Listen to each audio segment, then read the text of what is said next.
Greetings, gamers, and welcome to the 15th live stream from the Misfit Gamer Studios. I am your host, Vortex, and this is D&D Discussions. Today we are going to continue taking a look back at my old 5e Discord that I ran a couple years ago, going through more this time about the other aspects that I gave my players in order to play at all times and not necessarily always having to wait for the party to be there. We're going to take a look at some of the other areas that they were able to interact with that weren't specific to the campaign, and just kind of talk a little bit more about what I think of it now, what I might have done differently, and just kind of give a little bit more backstory into the storyline that they were running. But first, we do have another user-submitted homebrew item, excuse me, another user-submitted homebrew item, which is starting to become a little bit of a common thing here on my channel, which I would not actually mind if we started doing that from now on. If that's how I start my stream from now on, is doing a little review of a homebrew, I kind of like that idea, so we might start that. So I'm going to go ahead and I'm going to get this thing open. It's from our main viewer, Cosmic. He submitted another item for me to review, so haven't looked at it yet. We're going to go ahead and open it up, just kind of take a look, see what we think about it, and give our critique, see if it would work in High Point, and try to give it a rating. All right, so let's get over to the PC cam. Okay, that's...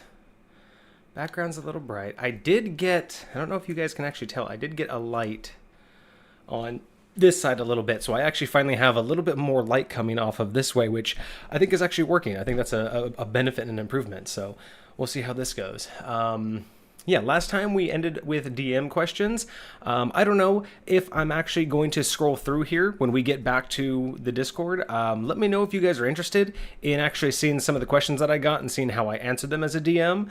That might be its own video. I'd be really curious maybe to do that with Kage in here, or just to kind of dedicate an entire day, an entire stream to just kind of going through the questions and going through how I answer them as a DM and what I think about in terms of how I want to respond to my players and ways I've been responded to, as a player from various DMs, and just, what I think in general about communication in D&D. So that might be a whole episode on its own.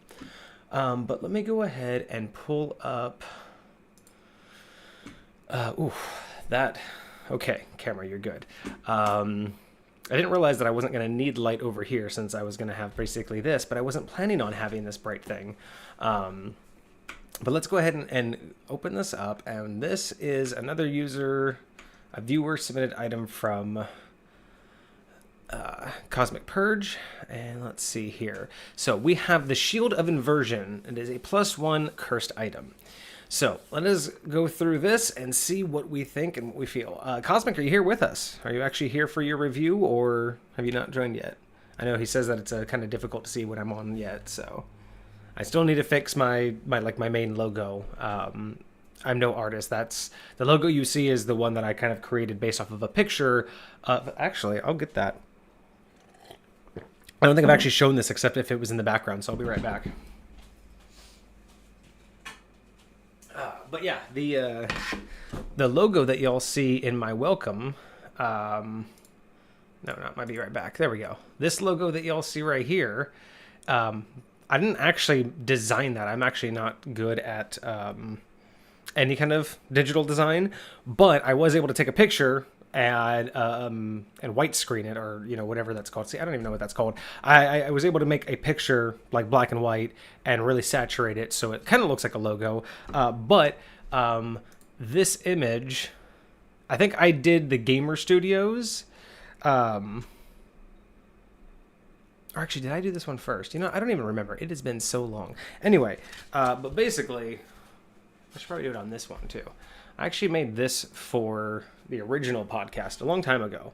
This is actually one of my favorite well, not one of my favorites, but a pastime that I had a while back. It's just wood burning, and thought that this would be kind of fun.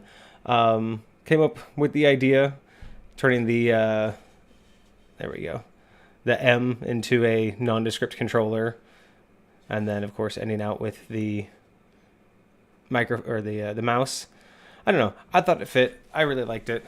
And I'm not a digital artist, so I would love to have someone eventually create me a really nice logo to fix the white, but we'll figure it out.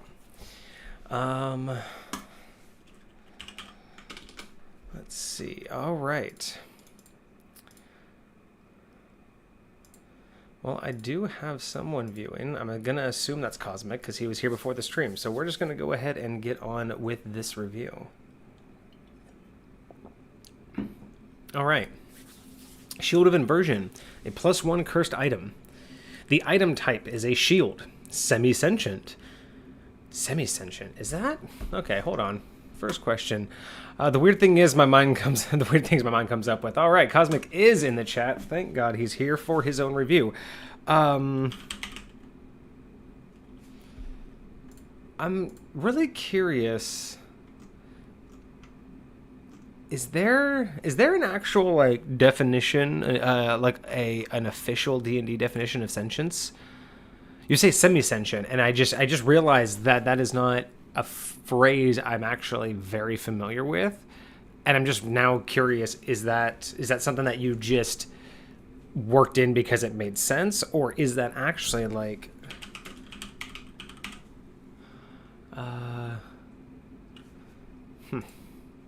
I don't know. I'm really curious. I would be really interested to see if Crawford has ever put anything out about like semi-sentient items, or if there is a concept of that for like D&D mechanics. I'm even trying to think, do I have anything that would qualify as a semi-sentient item? I don't know. Let's see. So semi-sentient, it is unable to speak or communicate in any way, but can vaguely understand its surroundings.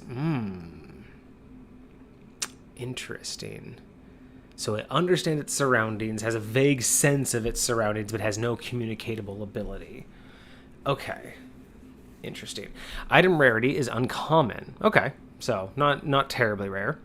It gives you a +3 to AC bonus, and just so I am familiar, so I can give a proper shield is made from wood or metal. Wielding gives you increase your armor class by 2. You're going to increase an armor class by 3, which is added to the +1 already. Excellent. Okay. It has a sentience of a baby, but learns and matures with its wielder, as mentioned in the optional third form. Okay, good. Once again, I'm always going ahead, but that's just how my mind works. So okay, I'm glad that the AC bonus +3 is already taken into account the +1 as the normal shield. So that's good. Requires attunement by a paladin, preferably Oath of Devotion, but not specifically required. Okay, so I would prefer it. So this is a paladin weapon. Okay, interesting that it's a cursed item and a paladin weapon. While wearing this shield, you gain a +3 bonus to your armor class. Additionally, this shield grants 2 opposing effects dependent on its current form. The shield also has a secret third form that only applies when its wielder is incapacitated. At 0 hit points and/or is making death saving throws. Interesting. I'm going to be very interested in reading that because I have a similar mechanic for evil sentient items. And other type of cursed items that can take over or try to basically possess the players or their wielders in certain situations. So I'm really curious to see what you came up with there. I'm really interested to also see what cursed means, because you specify that it's going to be for a paladin. So yeah, just things that my mind is taking into account so far. Armor class. So I'm also really curious. First question before I continue. You say when wearing this shield. So is that just... Are you saying that even whether it's on your back or in your hand, you're just giving them a +3 to their AC at all times? Or is it... Are you... Like, as in wearing, I'm thinking you have it either on your back and then wielding as in your arm, and I'm assuming that you're just saying that as long as you have it on your person, you're getting the +3 bonus. Is that true? Or is it only when it's properly wielded in the right hand, in the proper hand? I can speak, I promise. My brain just goes faster than my mouth sometimes, so I have to slow down.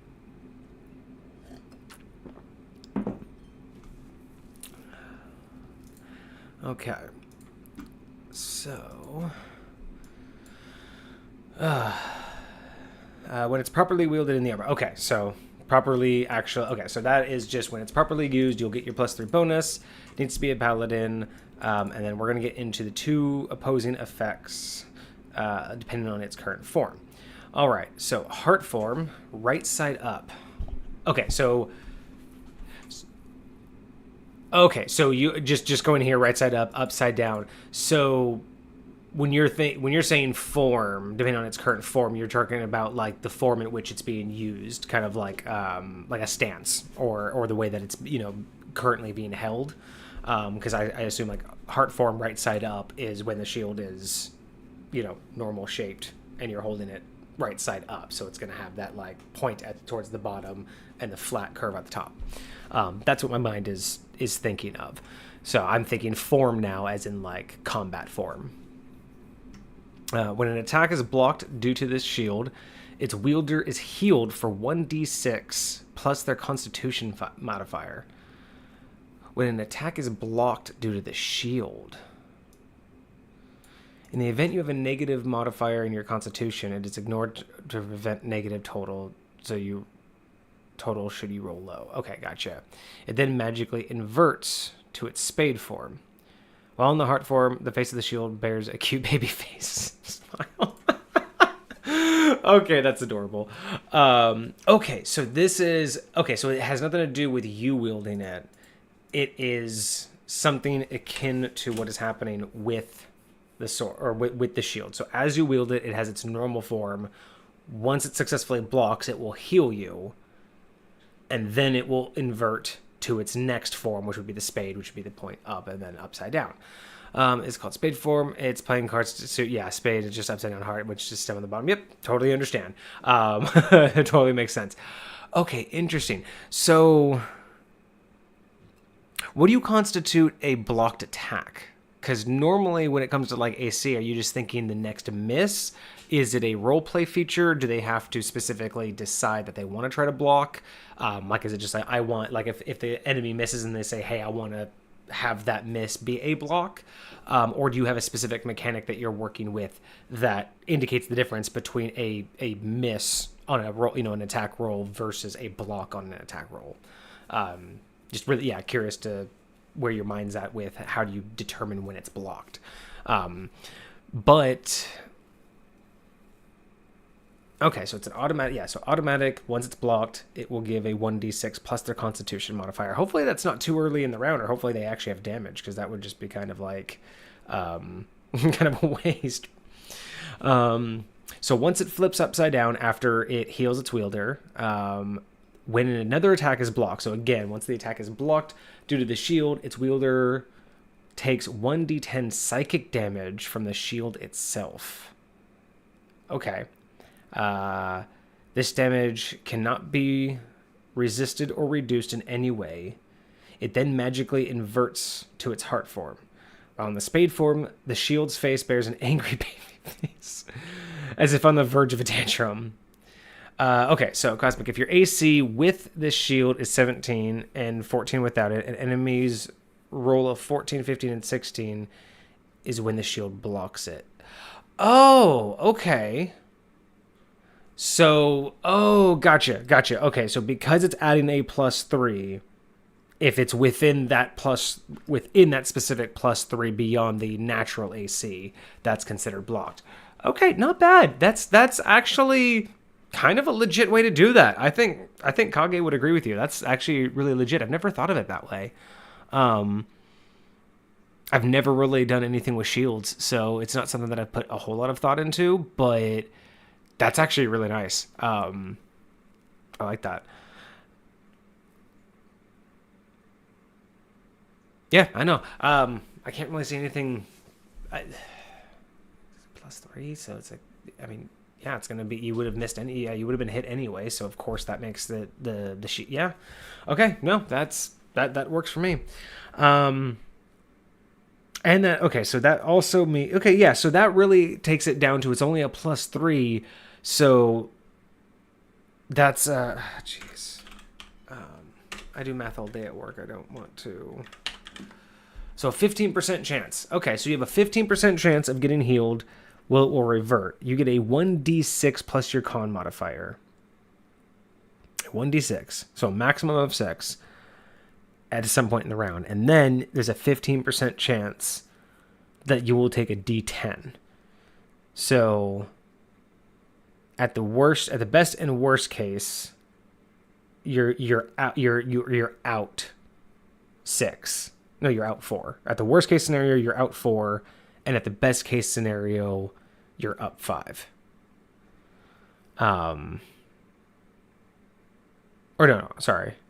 Worst case scenario, you can be out 9, but you can also be up 5, and that's just every single time. Okay. Interesting. I guess that's where the curse comes in. That makes more sense. The baby. I can't get over the baby face. I think the only, because you're doing psychic damage, I think the only thing I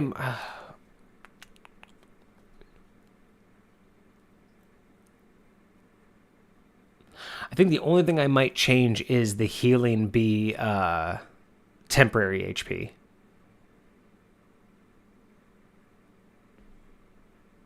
I think that would be the only thing I would change. I don't really know how mechanically how much that would matter. But I don't dislike the D6 versus the D10. I mean, it's a huge loss though. I mean, it might be better to take a D8 of damage instead of a D10, but it depends on at what stage of the game you're going to be playing with this. Obviously, if this is a very low level item, which +3, so it's not going to be, and it's going to be a paladin wielding it.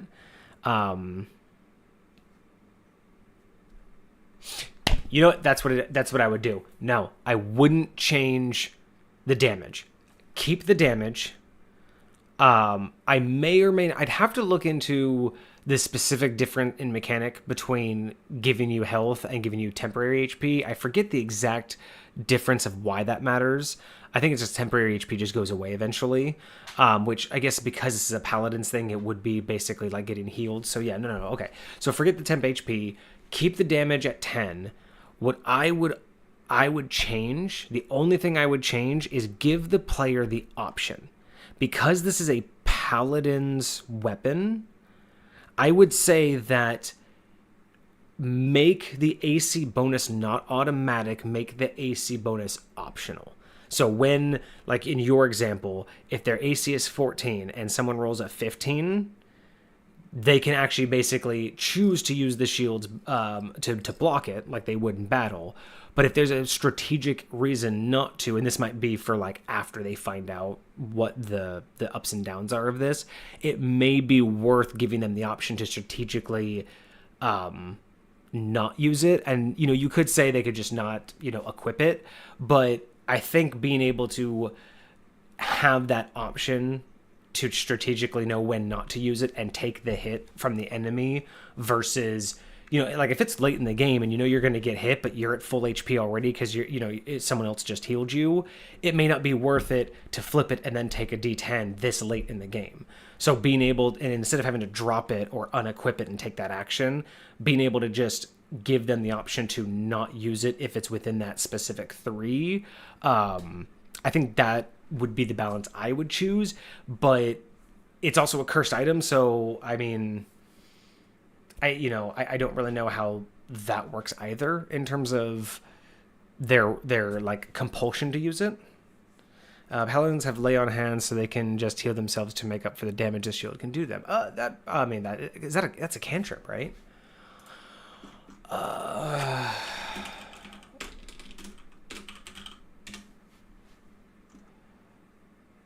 Lay on hands, source book, player's handbook. Oh, no, don't have the player's handbook. Do I have the source book?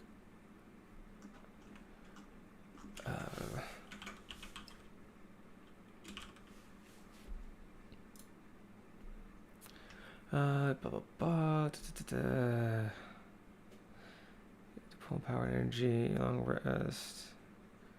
Pull of healing, you restore 12 number equal to your paladin level times 5. Oh, that's fair. Okay. And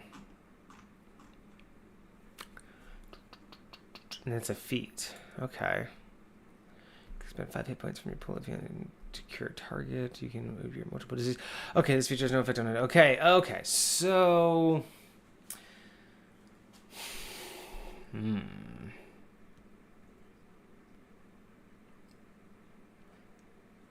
Restore a total number of hit points equal to your paladin level times 5.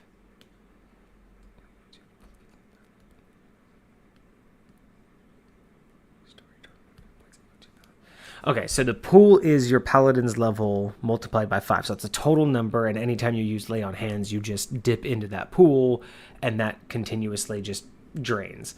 So if you're getting hit for 10 each time, and this is probably going to be what, like 6th, 7th, 8th level.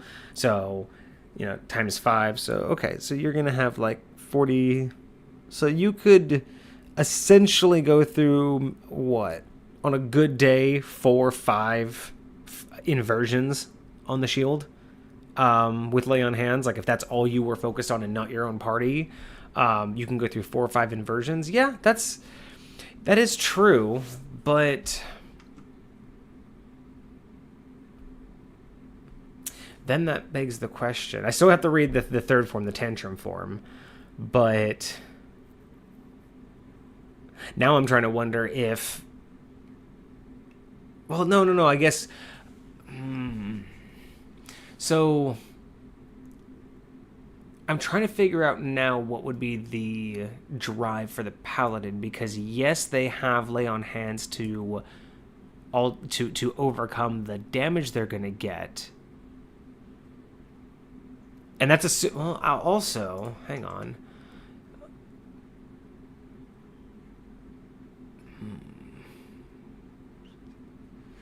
So that's right. Okay. So, So let me see here.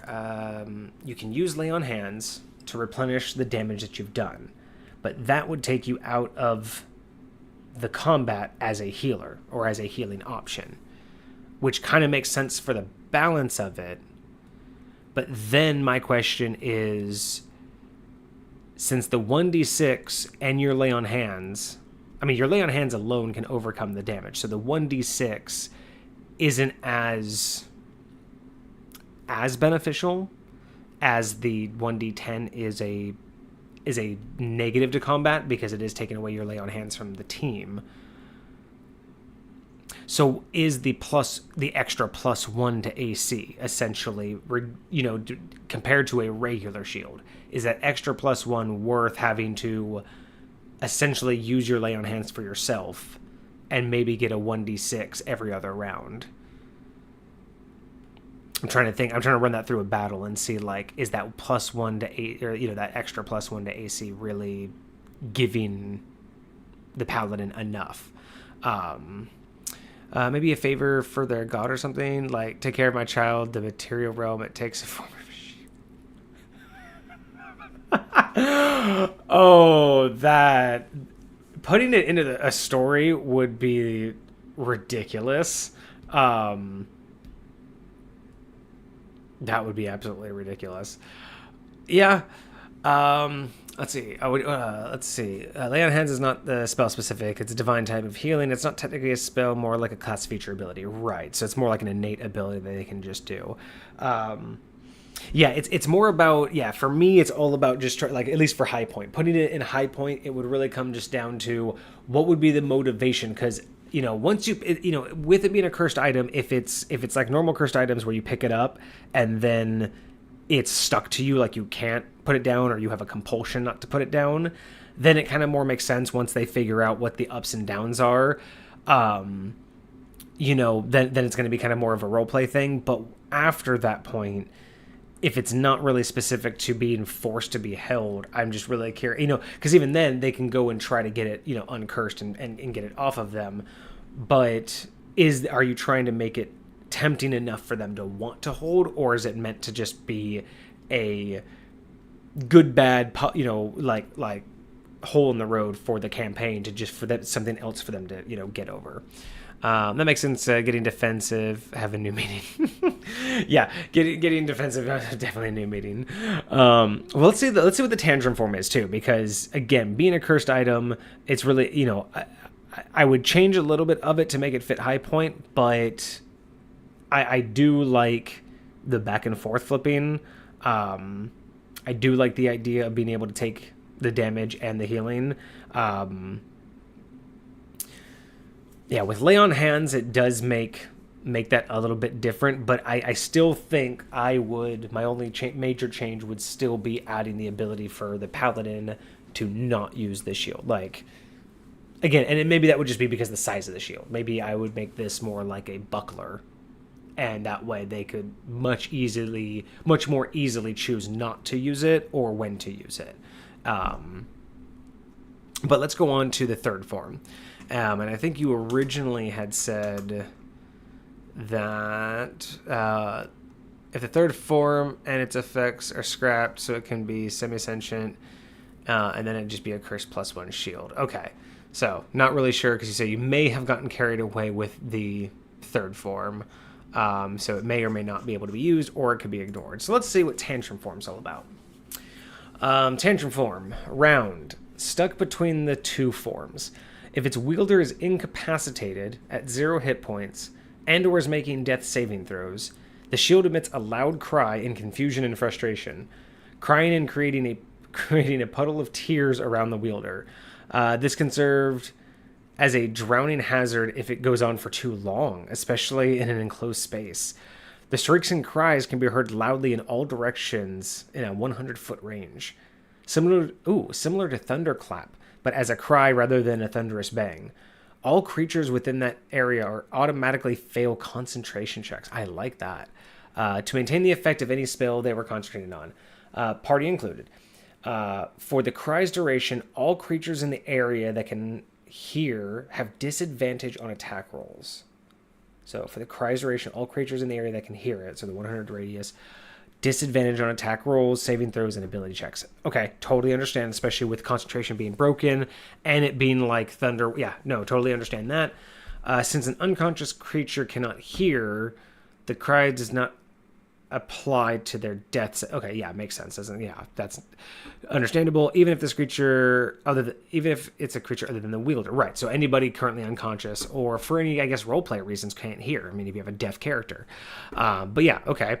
And this is a secondary effect. The more times the shield is in tantrum form, the more it learns, slowly gaining more sentience. +1 to its intelligence, 0 upon being obtained and attuned, and caps at 10. And the better at communicating it becomes, lessening the worst parts of that form's effect, basically maturity.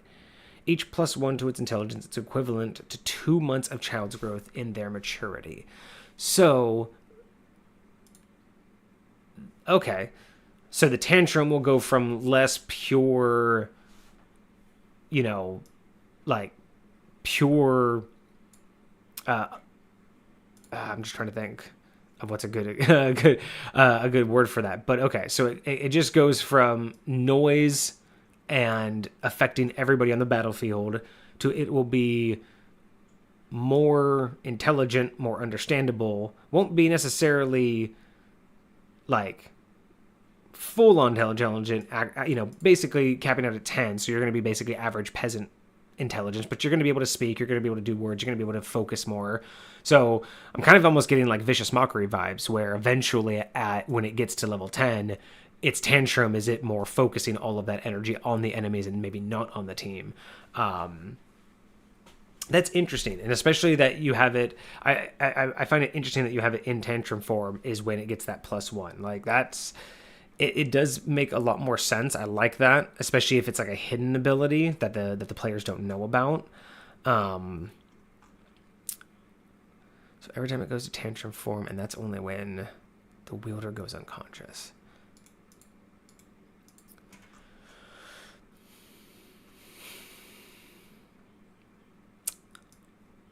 So what I'm curious about is you say tantrum form round, stuck between the two forms. Does this only last for 1 round, or is it until the wielder is risen? Because you say that this can act as drowning if it's taking too long. Oh, I haven't completed it yet. Hang on. Casting the spell Identify on the shield does not reveal the cursed part of its effect, but it does reveal its limited sentience. Additionally, the damage done by the spade form cannot be removed by magical means such as remove curse or wish. Rotating the shield's handle manually does not physically rotate the shield as to not bypass the back and forth between. Right, you can't just flip it, so it's a magical flip.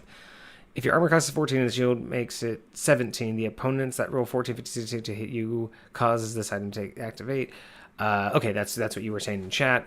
When this item is obtained, looted, found in a dragon's treasure hoard, a bot, or any other method, it is always in its heart form as to hide its dark side. In the case of being bought, this shield is always in its heart form as the babyface helps lure in customers. Fucking babyface. Okay, so now I'm interested because... So casting it doesn't reveal its cursed side. So you haven't said that the person can't get rid of it. So it's not like the normal cursed aspect of like a cursed ring where you can't take it off. So you haven't identified that this thing can't be gotten rid of. But you say the damage done cannot be removed by magical means. So lay on hands doesn't qualify. Or are you saying that it does because it's divine? Like... Because, and then my other question would be then why even have this? Because if only a paladin can use it and a paladin's divine magic can override it, what's the point of having damage? Oh, you know what? That gives me an idea.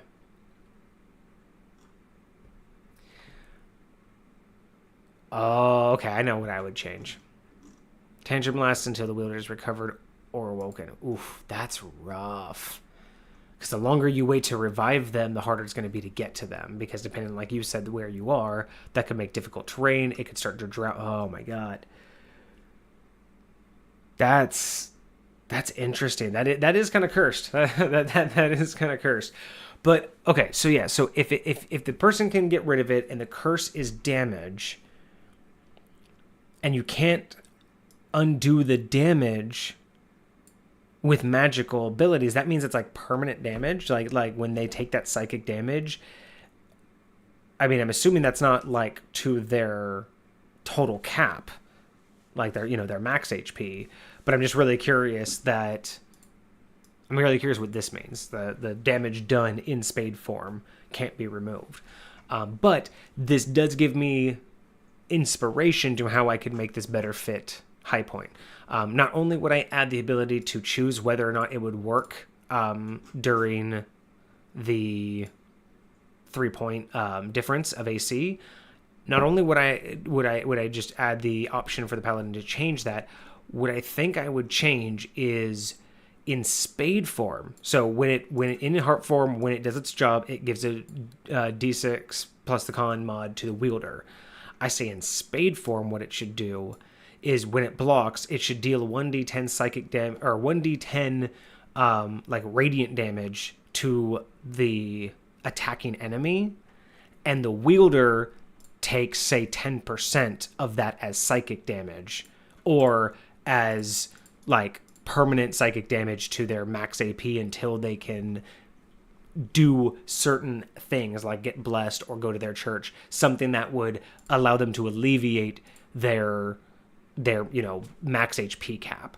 But the idea that this is damage done, and the fact that you put this in here makes it more interesting, because then you can say that when in spade form and it does its block, that 1d10 damage on the enemy can't be removed by magical means at all. So that way you could say that even if the enemy is a healing enemy, whatever damage the shield did won't come out undone. And if it's part of the campaign where the enemy can get away, this could also be part of the new storyline that they are now permanently damaged. Or they would have to, you'd have to make it into the story about how they recovered from it. And vice versa, being able to take 10% of that. So if you roll the 1d10, or maybe not 10%, but if you do, 1d10 to the enemy and maybe like 1d4 of that as psychic damage to the wielder, they also have to go through some sort of ritual or go to a very certain place to get blessed or find very specific items to remove that permanent psychic damage, which essentially is just lowering their max HP every time that happens. So that would be something that I would probably change in order for this to fit more in High Point. But again, that's just a mechanical difference that I would change to make it make more sense in the context of High Point. And otherwise, I actually don't think you went too far with the third form. I think it's definitely cursed, but I think it also makes sense for it, especially if you have it in the right setting, kind of like what you were saying, if it was like given as a challenge or as a like a divine quest of some sort. I could definitely see this just being a big challenge in gameplay. It really just depends on whether or not the paladin can choose to get rid of it, because again, if it's not specific to them being told they have to wield it, what is the reason to keep it? Because the +1 really in all of it, until they can find out that it's getting smarter and may eventually be able to help them when he goes down and only when he goes down, it's just one of those, is that +1 to AC really gonna work? And let's say, so lay on hands should bypass that, as it is divine healing, as should praying at the temple of the paladin's god. So yeah, so if lay on hands overcomes it and only paladins can use it, is this just basically saying that you're preventing, like it basically has to be the paladin that heals himself or another cleric? Like the idea is that you can't just have the rogue come over and give him a vial of heal or a potion of healing, or have like the druid come over and rub some medicine on him and get his heal back. Is that basically just capping it at divine magic only? Because I mean that makes sense. I mean, if you're just trying to like isolate what can heal them and kind of make it more of a directional, hey, you're trying to be a paladin, like be a specific, like be self-sufficient essentially. But yeah, not bad. I like how you have it to where I like how you have the activation. The activation is solid. The fucking baby face. I would love to see this drawn up because the baby face is just phenomenally hilarious. I like the baby face. I like the idea behind it. I'm a little confused on it being a paladin specific item. But a paladin can get over the bad part of it. So just divine healing, if it be the most simple. So yeah, so other than that, I do like the +1. I like the semi-sentience. I like the idea that it goes up with gameplay, and the more it's used, I'm really happy with that. I have a similar type of mechanic where a certain level of like magical item can gain a sentience once it's so much powerful, or so powerful, like after I think +5. But at the same time, characters have to be used to it. Essentially kind of like an attunement, but essentially it's a combination of how long they've been using the weapon, what level they are, and what they've done to kind of like bond with the weapon essentially. Because I mean, it's more of like the situations they've been in will create more of that sentient bond. And as the item is used, I also have other things that you can like do with the item and things that you can go in game to do to boost the item's power and get it to be just more communicative. And there's a couple different mechanics I've used. I've obviously taken a lot of those from like different animes that I really like. So I'm trying to think. It escapes my mind right now, but Soul Eater is one of the mechanics that I have for certain sentient items. These ones have the same kind of like Soul Eater concept where certain sentient items, or depending upon the situation, can have been created by like organizations and people actually becoming the weapon and manifesting into the weapon. So not so much like shape-shifting, but actually powerful magic being able to form them into the weapon of their personality, and then those weapons being wielded by other people, and it just kind of gives some boosts to being able to use the weapon, and with the sentient ability, being able to talk to it, communicate, and still also being able to, at certain times, be able to take their original form. It's one of the weirder and less ironed out ideas. It's not bad though. It's a great start. Like I said, I like the build up. I like the build up of the sentience. I like the +3. I don't know if I would. I mean, again, I see why you're kind of like you're keeping it to a paladin, but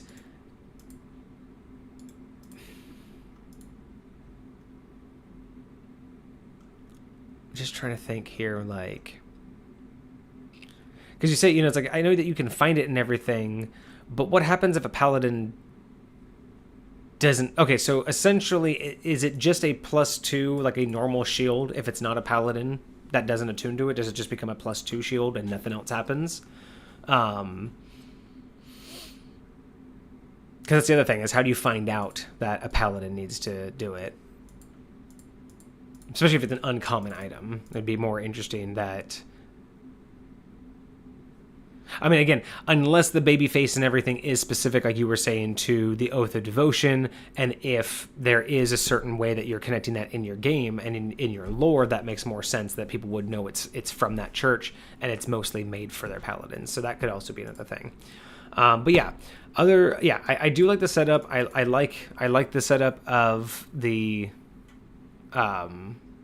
increasing intelligence, and I do like the Heart and Spade form. I think that's a solid idea. Again, I think I would just add, for high point purposes, being able to decide whether or not they use the shield or take the damage, just so they can decide when this happens. I think I would change the Spade form to 1d10 radiant damage against the attacker, and 1d4, 1d6 psychic damage, or probably 1d4 because it's going to be permanent. I would say 1d4 permanent psychic damage, which lowers the max HP of the wielder until they go to their church or, do something. And then with the tantrum form, I like this idea that it does this tantrum thing when its wielder goes down. Because obviously it's a shield. It wants to protect its wielder, and it's sad that its wielder is down, and it doesn't know any better. It's probably, with low intelligence, that doesn't know any better that it's going to drown it. I guess I made it at 4 a.m., so I wasn't thinking about them as clearly at the time. Hey, some of the greatest items I've ever read were probably made at 4 a.m. at some point. I'm constantly making items, man. Like, there's no good or bad time. Just, you got to write it down. But yeah, with the tantrum form, I do like the idea that it has the tantrum when the wielder goes down, and it makes it much more on that level of cursed item. But I think I would also look into adding another trigger for tantrum, because as nice as it is, if you do have a really good party, it might be a long time in between, like, the when they go down to 0. I would almost have another opportunity for it to have like a tantrum, like if you have a mechanic for disarming and like the person gets disarmed, or what if you had it once it's been attuned because it's a cursed item? What if it throws a tantrum if the wielder gets too far away from it? So what if, like, and maybe that starts to increase as the intelligence increase. So what if it's like, once attuned, it will throw a tantrum if it gets more than 10 feet away and from like the wielder, or like 25 feet, and it will double every time it gains like an intelligence. So basically it starts with, once you attune with it, you can't be without arm's reach. So you have, like, it has to be in 5 feet, right? So it has to be in your square at all times. Essentially, it can't be without you. It's like a baby. And then if you do that, it will throw a tantrum and all hell will break loose. And since you have it like Thunderclap, maybe it also makes like difficult terrain. So it actually is more difficult to get to it. Like, it would actually be more difficult for anyone to get close to it other than the paladin. And then again, every time it gains intelligence, it doubles. So the first time you attune it, it would be 5 feet. So you basically always have to have it on you. Once it gets its first intelligence, then you can go like 10 feet. And then the big thing about that is, yeah, you could say someone could spam it and just keep walking away from it, let it throw tantrums. But the idea is, because it's with the paladin, you could also say that you could also increase all of this, like the tantrum damage. You could, if you're saying that maybe everybody within like a 50-foot radius takes, 1d6 psychic damage. Doesn't sound like a lot, but when you have a town, when you're in the middle of a town with a bunch of NPCs and peasants that have 1 HP, doing 1d6 psychic damage to anybody within 50 feet is devastating for a paladin, right? And it would also make a really interesting roleplay, because if you guys were ever captured and they try to separate you from it, that could also be like a warning sign that you guys are getting robbed, because if you all are asleep and it gets taken away and throws a tantrum, it'd be to die for. Fucking hell, man. But yeah, okay, no. This is yeah. So this is where what I'm thinking. This is where I would go with it. Outside of everything else I've mentioned, I would add the secondary trigger of the tantrum form, being that it's a distance away from the paladin, that it will throw a tantrum, and it just doubles with every time it grows in intelligence, just like a baby. The older it gets, the more it's comfortable being by itself. And I don't know how that would be.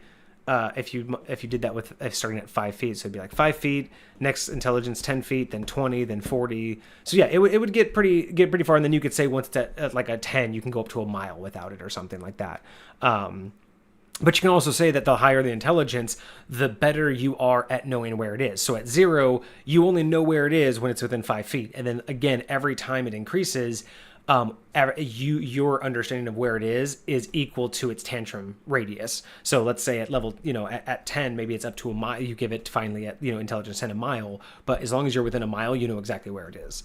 But then again, if you get out of that mile and it starts throwing a tantrum, you don't know where it is until you're within that mile. So you got to kind of like a lot of really interesting things. And that way you can also add the tantrum is basically until it comes back in contact with its paladin, or the paladin dies, is basically how long the tantrum's going to go. And man, if you could have it to where if the paladin loses it, if you had that, a distance thing, and let's say the paladin lost it, or it was taken, or it fell into a portal, and that gaming group lost this item, that could be another gaming group's like complete plot line, that there's this area that's like inescapable because anybody who enters it takes 1d6 psychic damage every round. And no one knows why. And it could literally be that at the center of it is a fucking tantrum shield that needs to get picked up by a paladin of an... see, this is where High Point would take it. Another aspect of this is that granted to the paladin by their getting rid of it may upset their god, equivalent to breaking their oath and losing their power. And that would be even great, because that would make, again, oh my god, yeah. So that's how it would fit in High Point. With those modifications, it would absolutely fit in High Point, because then it would make so much more sense to attune this with the paladin. I would also say that not only does it start as a +1, so you get the +3 AC bonus, I would also say that either every 3 levels, so at level 3, level 6, level 9, I would say level 3, level 6, and level 9, it gains an additional +1. So it will get up to a +6 AC when used, which might be a little bit OP, but at the same time, I think that with my modifications of Tantrum, you fucking earned it. You had to literally hold on to this thing like a baby through all of its years, and if you ever left its side, fucking chaos. And if you did leave it behind and you killed a bunch of people in a town because of that, because of the tantrum, maybe you would lose faith with, or like your god would lose, like, you'd get knocked down a peg with your god, and then you'd have to also go on a holy quest to gain your recognition back. And if you do this too many times, you might lose being a paladin, and then you'd have to, there are so many interesting ways that this could work. I would play with this so much. Feel free to change it according to yeah. No, this is a cool idea. I think I think this definitely deserves a lot. I don't want to say a lot more thought, as in you need to do a whole lot yourself. No, I think this deserves more thought. As in, I know you said you wrote it up at 4 a.m. You weren't sure, it may be unfinished. I definitely think this deserves finishing. This is a great idea. I think you have a lot of good stuff here. Depending on your, it could be complete nearly, or you might need to do some modifications depending on how you're feeling with your campaign. But I like it. I like the heart, the spade. I like the flip-flop. Again, I think I would just change it how that particular thing works. I would change how the damage works, and I would add something else to allow the tantrum to be... essentially, 2 things I would do for the tantrum. 1, make it be able to happen more often. Just because waiting until the wielder goes down to 0, I mean, if you just have a great gaming group, that just may never happen. So having another way to balance it to where you might be able to increase and upgrade the shield, I think would be beneficial.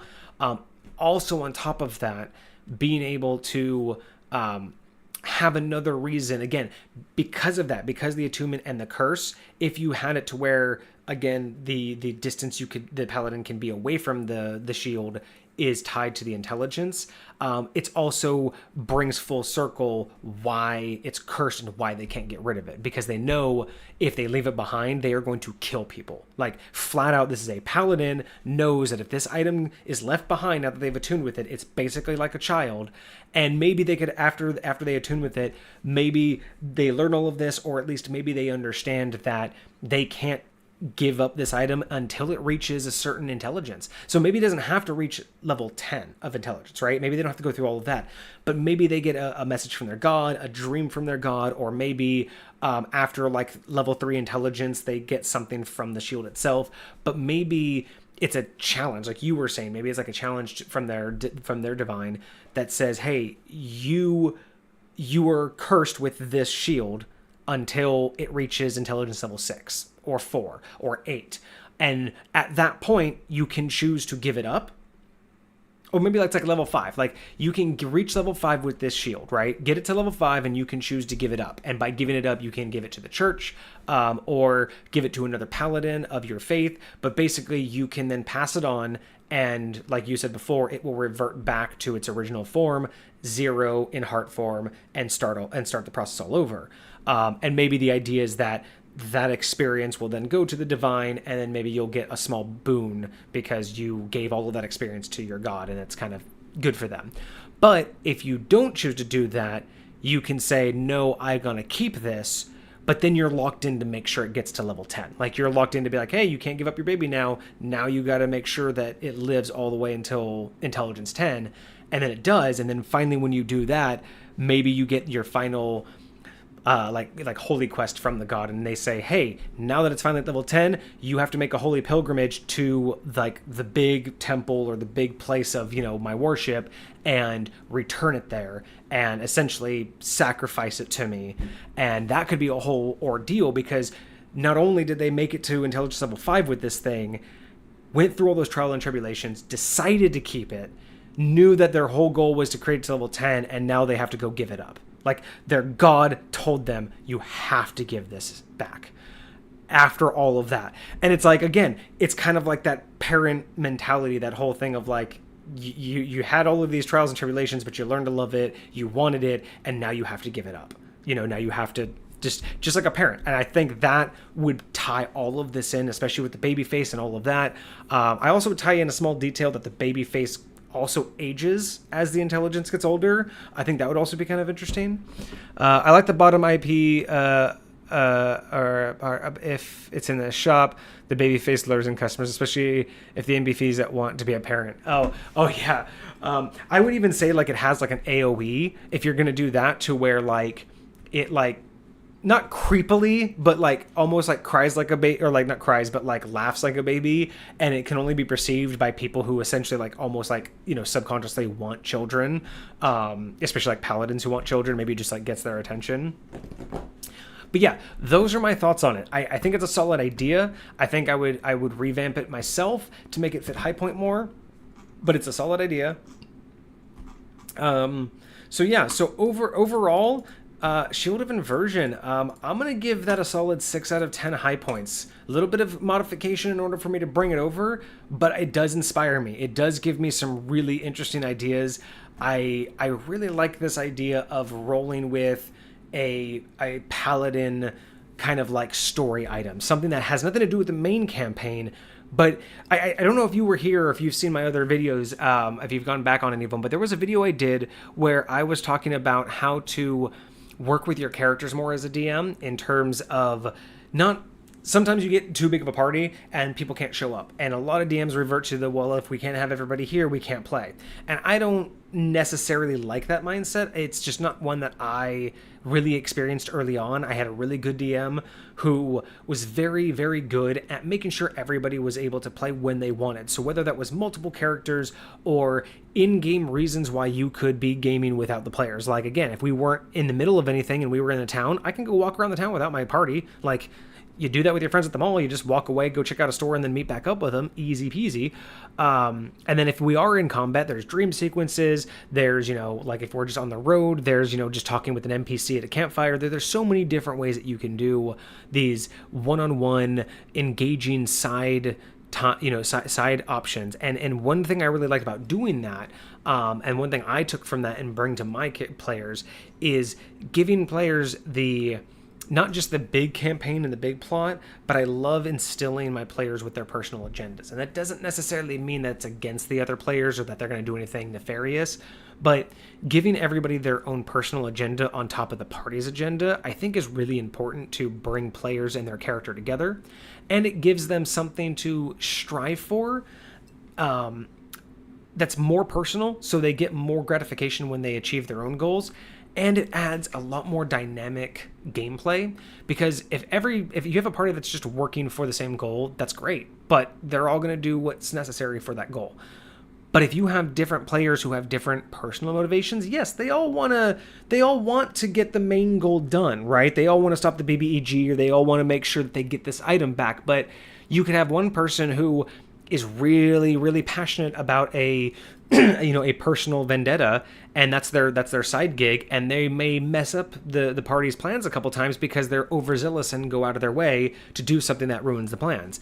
You also might have a rogue who, yes, they do want to accomplish the party's plans, they do want to stop this guy, but maybe he has different reasons for letting them get away this particular time, or letting someone steal a certain item that they really did need. It makes unique gameplay, and especially when the players aren't all involved, when it's not a meta thing where everyone knows why it's part of the story, it's really, really interesting when you challenge a player to say, hey, you guys are here to stop this guy, but one of you knows that right now isn't the time to stop him. Like, you haven't told anybody else why, but whether it's, you're being paid to, or, you're being blackmailed to, or maybe you just know we can't stop him now. And, you have that information. And so allowing the player to decide whether to bring that up in character or to let the character stop it, or to be the DM.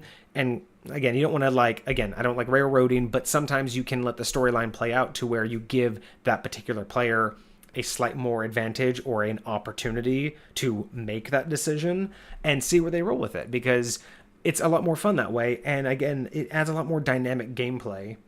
There's a bug in here. A lot more dynamic gameplay that I don't think I don't think most players would be attempting to do, when not presented with the idea that they have a personal agenda, when that character that they're playing has their own wants and needs.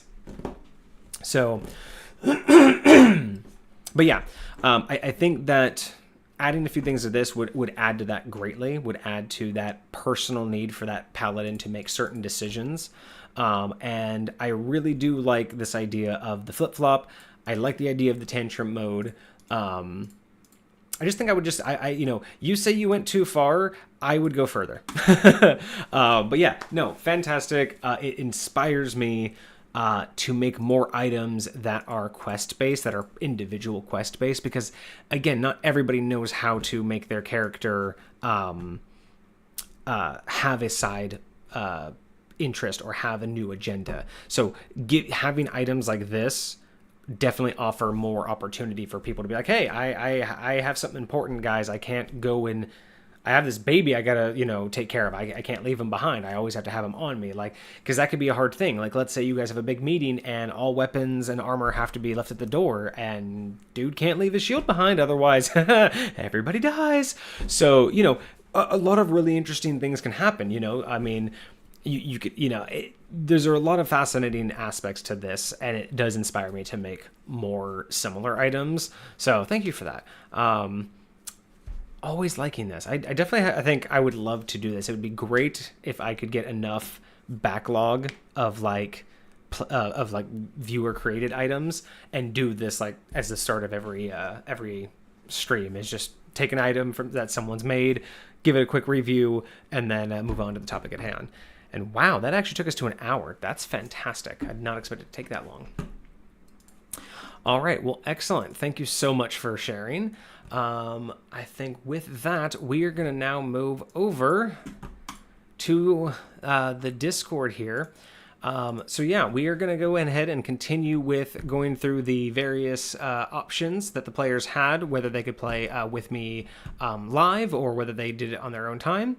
And I think what I'm going to do is I'm going to hold off on going through the DM questions. What I think I will do is maybe next week, next Thursday, or whenever I'm done after, finalizing this, I think I will dedicate a whole stream just to this channel. And really, it'll be more about how I answer questions, how I approach talking to my players, and why I'm so keen on having DMs just be more open to answering questions and being there for your players. And we'll just go ahead and talk about all of that on that next episode. But I think what we're going to go ahead and do this time is we're going to move into the Orc Settlement tab, which is going to give us a little bit more background on the storyline and a little bit more about what the players came into and why we had a lot of Orc characters, and again, why it's called the Orc.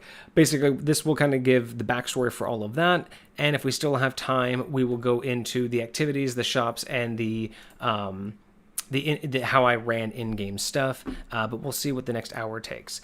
Cosmic says, imagine a party with two paladins, one being the owner, the other being a babysitter of sorts, and the shield forms a closer bond with the babysitter that's owner. That would be fascinating if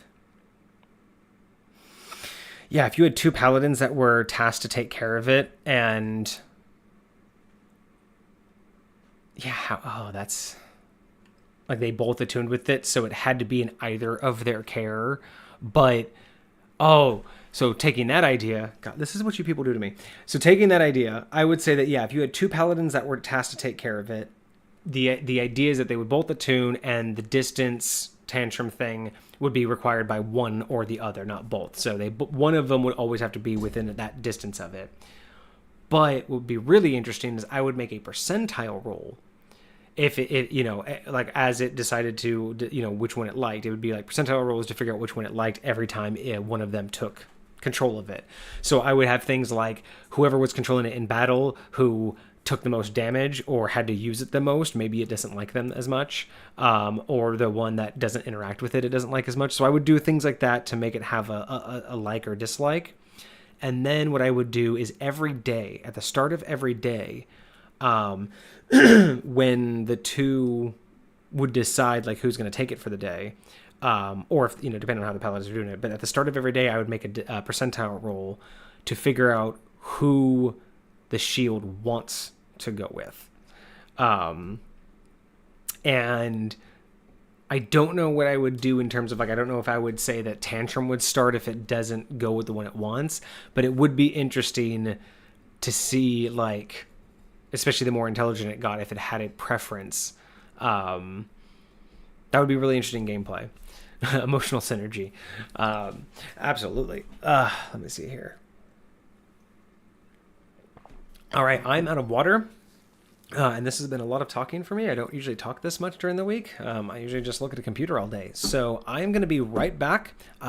Give me just a few minutes to go get a fresh cup of water.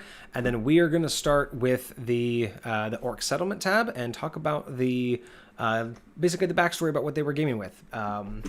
So thanks for staying with me. I will be right back, guys.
All right. Thank you guys for staying with me.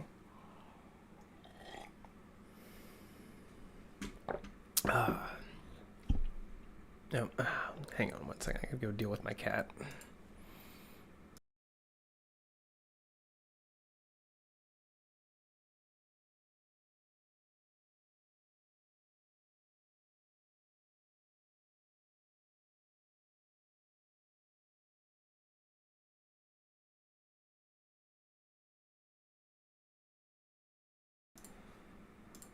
If it's not one thing, it's another with that damn animal. They always want something. They want their bed, their blankets, their tunnels. Everyone always says cats are so independent. Not mine. All right. So, going into part 3 of going through the Orc Settlement Discord. And we've already talked through the character creation, kind of some of the specialties that I did there.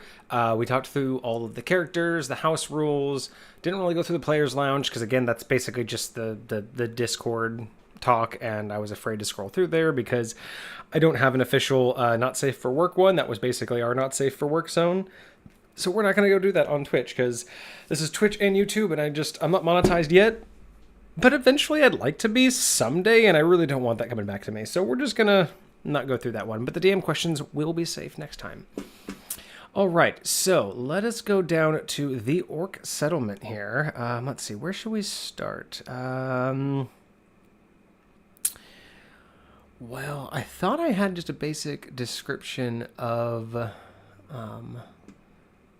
actual settlement.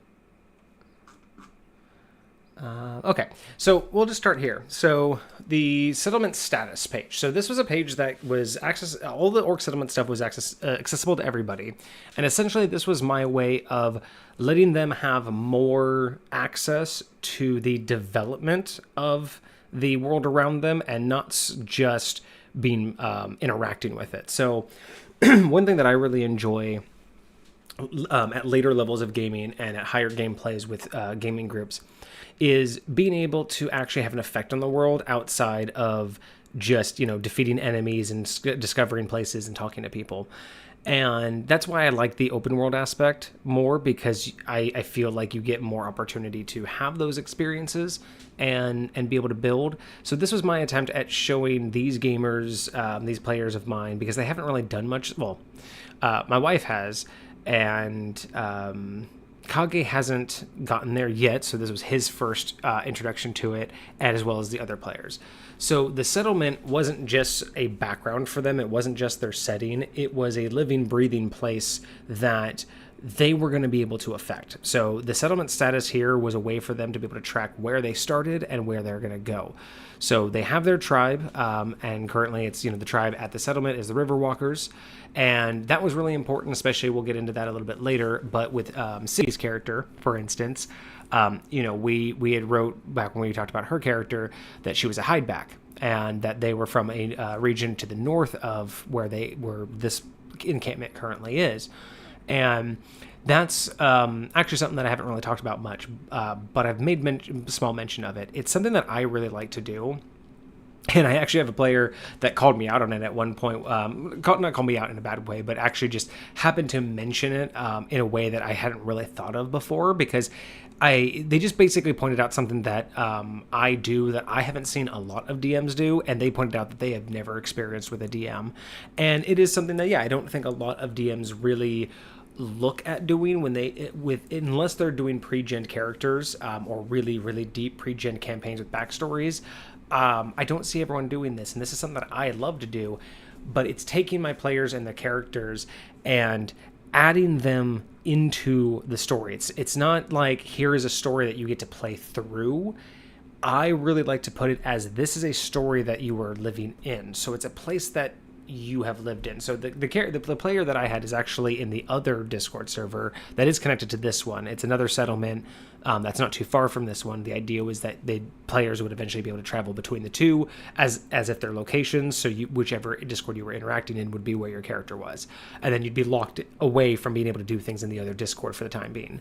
And I had just roles set up for that, like Discord roles, so I'd be able to, if people traveled, I'd be literally able to click them out, and they can't interact with anything here unless they traveled back. So it was going to be a really cool, like, multiple Discord thing, to where eventually, if I had enough players in all of them, they'd be able to start interacting. I could even have like parties fight or go to the arena, which we'll talk about later.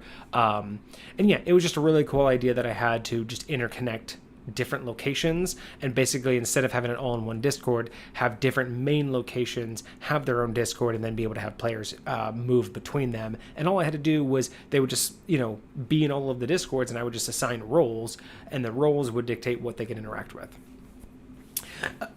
So the tribe, the Riverwalkers, versus Siggy's hidebacks. So the big deal there, and like what the player that I was mentioning before, what they had brought up, was that I'm really big into making sure that the character, their backstory, and everything about them matters into the storyline.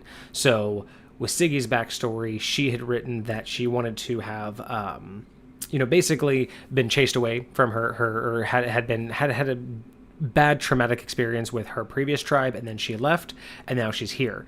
So we'll see later on in the other areas that that actually came up in dialogue for her with some of the NPCs, and it is a major part of who she is, and it's a major part of this tribe and the whole backstory.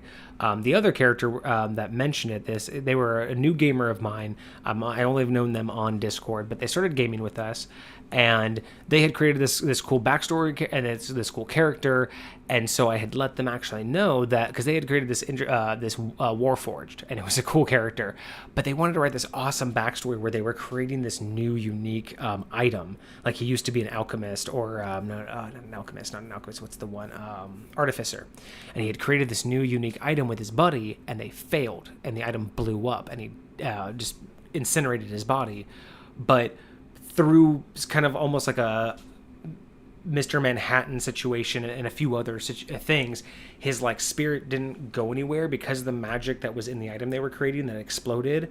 His spirit was trapped, and it basically found its way. It was lost. He couldn't do anything. He couldn't know where he was. So kind of like Dr. Manhattan kind of concept, where he eventually found his way into this like abandoned his old abandoned office. His spirit made his way back there, and it was just full of junk. And over years and in decades, where this place was just locked away, no one was there, it just started interacting with things, and eventually kind of interacted with this old half hobbled together Warforged body that he used to tinker with, and eventually rebuilt it himself as he took it over. He learned how to take it over, become a Warforged himself, and put his own body together kind of concept.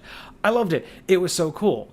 So one thing I did for him in that other Discord, you'll see I have a bunch of NPCs that they can interact with, and one of the NPCs there, or no, I'm sorry, not in that Discord, in this Discord, one of the NPCs I had created for this campaign, it was really cool. I wanted to find an orc picture, and I found one where he only had one arm.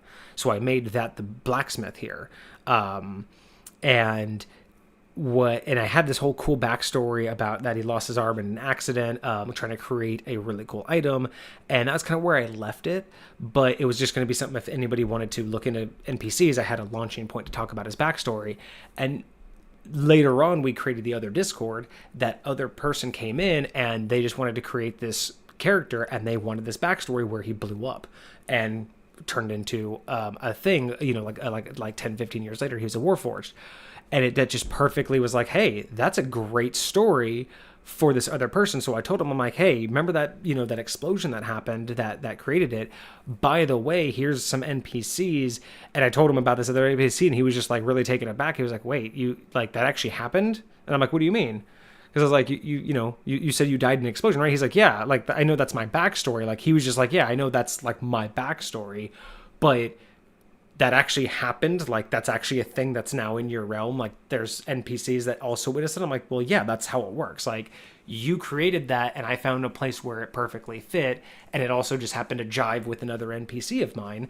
And so yeah, that NPC that is in this settlement, is your old buddy. And I told him, because I was like letting him know, like, I have this other Discord that the idea is that you guys will eventually be able to crisscross. And so I kind of like, spoiler alert, I was like, hey, spoilers, like, your old buddy's over there. Like, that NPC is the, he lost his arm in that same explosion, but he survived while you didn't. But yeah, he just had mentioned that was just something that he hadn't experienced before, where a DM took his backstory and wasn't just like, okay, that's your backstory, your character only has that. I'm not into that. I'm into, if you give me a backstory, that's what's going to happen. And that's kind of how I like start my players. Like, I don't have everyone start in the same town or in the same place. The idea is that what you give me, what you say has happened to your character, what your backstory is, and how you want to begin. If you say, hey, I just want to get drunk and I'll wake up in a jail cell, or I don't know, I want to be, blah, blah, blah, but I kind of like boats, I'll have you start off like, pulling into a harbor somewhere and you've just been on the sea for a while. Like, the idea is that I will make it make sense to what my player gives me. And that includes adding in important details. It's not just about taking a backstory and getting to mess with it and add it in to a story when it's convenient for me. It's more about taking that backstory and making sure that I put it in my realm where it not only makes sense for me and my mechanics, but allows that player to fully have that background fully fleshed out for them. So if they say, I want to have run away from home and blah, blah, blah, blah, blah, fine. You are from this town and you ran away from home and now you're here. Let's start gaming. If at any point they say, hey, can I go back home? Yes, you can. I specifically told you where you were from because that now makes sense, so you can go back. The idea that I would say, oh yeah, you could say you ran away from home, like, and it's like some just far off town, blah, blah, blah, and then you ran away, now you don't know where it is. Like that, like, yeah, you could say, yeah, you wouldn't know where it is, but I'm not really into that. I'm much more about if you want to put it in the realm, it's going to exist in the realm. And I didn't really think about how rare that is. Most people, I think, if they're playing with a module or a pre-written campaign, or even if you are creating something from from yourself, I just don't think a lot of people really think about adding in backstories as part of the world, not just for things to mess with, like, oh, you said you used to have a brother and you had a falling out before you ran away from home. I now have a secret BBEG, or I now have like, the guy you've been following all along. Like, I get it. Like that, those are great ways to add in backstories. That's fine. I'm not going to knock that. But my preference is to take that backstory as just as equally as you take the rest of the story that you've made. And I feel like that really, again, makes a much more enriching environment for the players to be more involved and more that's what I'm looking for, more involved and more dedicated, like more interested in the story, because again, making things that they can change, feeling like they brought in something that is now existing is important, I think, to a lot. Personally, I do believe that's important to a lot of players, when they can make true changes and not just complete tasks. So again, long story short, that's where Tribe of the Riverwalkers is important for this for this group, because it does establish a few things in the overarching story that they can always come back to and read. Cosmic says, remember when I talked about my Dragon Goddess NPC? I do. And her scales that morph into custom legendary items. I should start working on those items, please. If you start working on those items, I will be here to review them. All right, so moving on. The other settlement status they have is clans. So families and organizations you can join. At this point, when I first created this, it was going to be per character, because it was supposed to be something that we would build on. And as they met different NPCs, different families, and as they made different connections, this list would grow. And as I added more players to this Discord, it would basically be, once me and these first players fleshed all of that out, other players could come in and say, hey, if you want to be an orc, do you want to have come in, like, basically what's your backstory? If they say, I want to have been born in town, they would have a list of families that we've already fleshed out, and that they would be able to go back read and everything. So that's why the tribe was there. We didn't, or the clan was there. Didn't really get that far. because again, we only did this for a couple months during the pandemic. And then the current status was nomadic river settlement. So that's where they started. And the idea again for this was for them to be able to keep track of the growth, because the more they did, the more they went out and discovered, the more they brought back. I wanted this to be something where it wasn't just you go out, you beat a couple people, and then you get some treasure, and then you move on because, hey, 200 gold, you get 200 gold. No, the idea was that they're a settlement, so they're going to go out on hunts. They were going to go out on raids, kind of like treated it kind of like Viking raids. They were going to be able to go out fishing. These are all activities that I didn't plan for them. I didn't say, hey, this is what we're doing today. The idea was these are activities just that would exist in the settlement that they would be able to do. And yes, for roleplay purposes, they would have assignments, but those would be optional gaming for each of the characters. So for instance, if a character came to me and said, hey, I know that we're playing tomorrow and everyone's going to log in and we're going to go do that next big thing, but are you on right now? It's 10 o'clock. I want a game. And I'm like, yeah, you have that quote unquote, assignment from, so-and-so, do you want to go do that?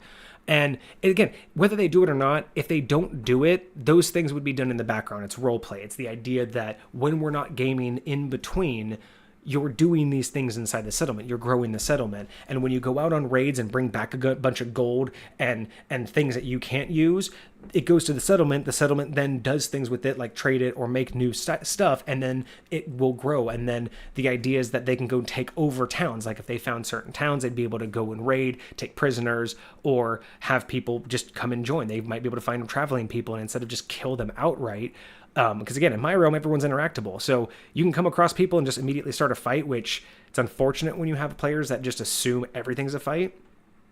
But they were able to make connections, and they actually brought people in. They started growing this. So it didn't get bigger than the settlement, but the idea was that they were going to be able to. It was going to go from a settlement, it could go to a village, a town, it could have gone to a city, or they could have picked up and moved. Because right now it was just a nomadic one. So at this point, they had dropped in during like the middle of the season when it was prime fishing season in this location. So this settlement was literally just here for the fishing season, and then they were going to pack up and move on. But that was kind of part of the players, because they could have, if they had discovered some things that were around, they could have made a very good point why they should stay. But they could also have not found anything, and after a little while longer, the settlement would have moved locations, and then we would have been able to refresh things because it may have gotten a little stale. So it was an opportunity that I put there to see how they wanted to advance it. Do they want to sit down and expand this settlement right here, right now, as is, and just make it massive and be the leaders? Or do they want to move around, and after it gets a little boring, we can move locations and refresh the scenery and refresh what they have options to? So that was what this was for, and it was something that I could always check on. And this was just an image. I love getting images. The one thing that I'm hesitant on doing the reason why I'm hesitant on gaming live is that it's not so much that I have a lot of like copyright material, because yes, I get a lot of inspiration from a lot of pop culture stuff, and I get that. And that's a lot of it's borderline, but a lot of it's also phased into a lot of it's made high point enough to where what I'm referencing, but it's not like I'm just reading verbatim from that source material. But one of the things that I do is things like this. That's just an image I found online, so it's not mine. So it's very difficult to want to kind of produce my gaming a little bit more when a lot of the content that I use isn't my own. So I'm always hesitant on what that means. Cosmic says I have 3 of the 6 items named so far. Divine Robe of Elemental Defense, which is a buffed version of the Robe of Accumulative Knowledge. Bejeweled Staff of the Dragon Goddess, and Dragon's Wing Shield. I'm getting curious now. But yeah, I like finding really good images, and this really perfectly just encapsulated what's going on here. They have a small fishing village, they have the residency, they have a small, they have the blacksmith, they have a small little market area, some trade routes off in the distance. And yeah, it was just a nice little snapshot. I always like doing visuals, especially again, the reason why I like all of these guys is it's just one of those things where adding anything that helps the immersion, or at least get people in the mindset, really helps. I'm actually curious, can I zoom? I don't know. if I can zoom to see for you guys can see these better. I don't know if how good you guys can see the icons here on my Discord, but I don't know if I can actually zoom in to see them either. So I guess just too bad. But I really do like, just like little things like that. And then we can also see here the shrine. So that's one of the in-game locations that they can go to. I believe that's under activities, the shrine right here. So it's under activities. So the shrine is located a bit outside of the main part of town. It is attached to the graveyard that expands out west, out to the west of the settlement.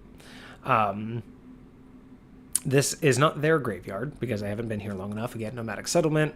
It's just a graveyard that is nearby, and nearby that is a shrine that is kind of like one of those ones that's visited just by a lot of people in the area because it's an old temple that has decayed into now just an old shrine. The healer is located just at the edge of town to the north near the hunting forest. And also just kind of giving people just like a mental map of where everything is. The shops are all located near the center of town. Along. That's supposed to be along, not alone. Points off for me. Shops are all located near the center of town, along with the mass hall, the arena/pit, the den, and the camp prison. The mass hall is not a typo. That is specific. It's basically the mass hall is the communal kitchen, or basically the communal cafeteria. So it's the mess hall. It's also the town hall, and it's also where they all mass and drink. It's kind of also like where their own personal pub. So it's the mass hall because that's where they all mass to eat, to drink, and to talk politics. And that's basically the big place where you can go to the bulletin board, and that's a place where you can basically talk to a lot of the higher up NPCs, get missions, and get backstory. So it was really kind of we'll see that later in the list of things. The arena and the pit are activities that they can do with or without me. It's one of those things I programmed in. So again, they can game whenever they want to, even if they just want to game for 5 minutes and log in and do something. They don't have to have me, or they don't have to have other players. I really try to make so many different levels of gaming opportunity so I could game with 1, 2, or everyone. And if I wasn't around, they can game either directly because they had full reign to have conversations. They were always allowed to dialogue with themselves, and there was certain things that they could do activities-wise without me. So it really was trying to be a multi-level opportunity for people to game when they wanted, how they wanted, even if we all couldn't get together. The den is another an activity that they could do. And then the camp prison is a multifaceted place. It's a place that they can go and interact with an NPC, because every place that has like NPCs that hang out in it or are part of it. But the camp prison is also another interaction opportunity because I had situations that would happen in the background to where prisoners would be brought in from other raiding parties, and then they also had the opportunity to bring prisoners in. If they did that, they would go to the prison, and then they can actually do multiple things like interrogate them, let them go, or plead to let them go, try to persuade them to join. We'll get into that when we go into the activities and things that they can do. But all of this stuff is just again trying to let them know what they can do, and it would grow as the settlement grew. Dante's Forge. So Dante is the one-armed forge master here, and he's the one I told you about that I tied into the backstory of the other player who was surprised for that. So Dante's Forge and the workshop are both located towards the south side of the settlement. Now, Dante's Forge has mainly him. He's the local blacksmith and can help you make items. And then the workshop, we'll go into that again with the activities, but it was a place where if you wanted to be a character that made things, the workshop is where you could go, and then if you couldn't, Dante's Forge would be next. So kind of like do it yourself or buy. And then to the east side of town is the river and most of the settlement's residential setup, as seen in the picture above. So this is just the settlement side, and then further off that way is all of their other stuff. But again, the picture isn't exact. It's not supposed to be identical. It's like that's not like supposed to be exactly the mass hall, but the idea is there. Camp inventory. So camp inventory, this section lists the inventory available to the raiders only for the purposes of raid. The list includes specialty items, donated, and rated items. Browse each category for a list of items available. So the idea behind this was that in the encampment, all of the orcs were divided into raiders or scouts. And scouts would go find locations, raiders would go and take them. So this was a place to where if they got specialty items that they didn't specifically want to have as like their own. So it's like if someone's wielding a short sword and they find another one or a scimitar and they're like, I don't really want the scimitar, not scimitar, a scimitar. And they're like, I don't really want to carry that, but it does maybe do a little bit more damage. Or, maybe they find a long sword or something, just something that would have a different application, but it's not something that they want to carry. It would be able to be sold for the money. Or it would go here. And the idea is that here you would be able to just have a, if you were assigned to be a raider, the idea is that you may have all your weapons that you buy and that you outfit yourself, but let's say you're going to go on something, then you want something extra. You can come here and get something for the task at hand. So they were able to, at this point, get a chain, a spear. So they had 7 spears, 1 chain, 6 daggers, and a spear of water displacement, which was donated to by Darnus when he came to. So this was actually something, again, he wanted to basically have a better reason to why he was actually accepted. So when he came into the encampment, not only did he show off that, being able to breathe underwater and being a good fisherman and knowing the rivers really well, and having, contacts in the river was not only beneficial to the river walkers, which are basically a primarily fishing settlement, but he also came with gold and a couple other jewels that can only be found deep in the river and a spear of water displacement. So he donated that because it's not a weapon that he chose to wield, but it is in here now because it was exactly for that. Anything that is deemed valuable is used in some way by the settlement. So this is a way that I wanted to, because you can just write that, right? You can just say, hey, this is how the settlement works and everything's used, nothing's wasted. But I wanted to implement that. So this is a way to where if you're going to go and say they're going to go and they need to interrogate someone or they need to kidnap someone and they're like, hey, how are we going to do this? Be like, you know what, guys? Hang on. Let me go talk to the raiders. They'll come in here and be like, hey, I need that chain. They'll be able to rent it. And, you don't have to buy it. You just take it. And if you lose it, there's like a small fee. Otherwise, you come bring it back. So if they could take the chain and be like, hey, we could tie them up with this. So the idea is that it was supposed to just kind of be like a backstock for the party. But it can also be used by anyone else. And as the settlement grew, the idea would be I would do roles in the background, kind of like on my own personal, like kind of essentially like treasure tables, but more like my weapon tables. And I would add some good items and some bad items in here every now and again, to simulate and figure out like when I had other parties going out, depending on, how long they gamed, those parties would bring other things back. And the more developed it got, the better items that would be available. So it was just kind of a rotating backstock of things that I know, giving players the option to say, hey, I don't want to carry this all the time, but I want this available. This was the way to do it. And it goes with the backstory of everything. This is Travava the keeper, bookkeeper. So every NPC here I tried to find pictures of. So she's the bookkeeper here. So basically the camp inventory, if anyone wanted to rent something, they could come in here and RP with it.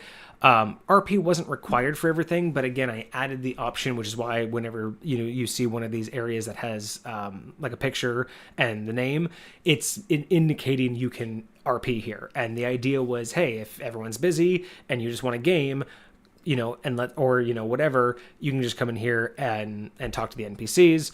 So as you can see here, because, with his starting weapon was the spear, so he donated it when he came in.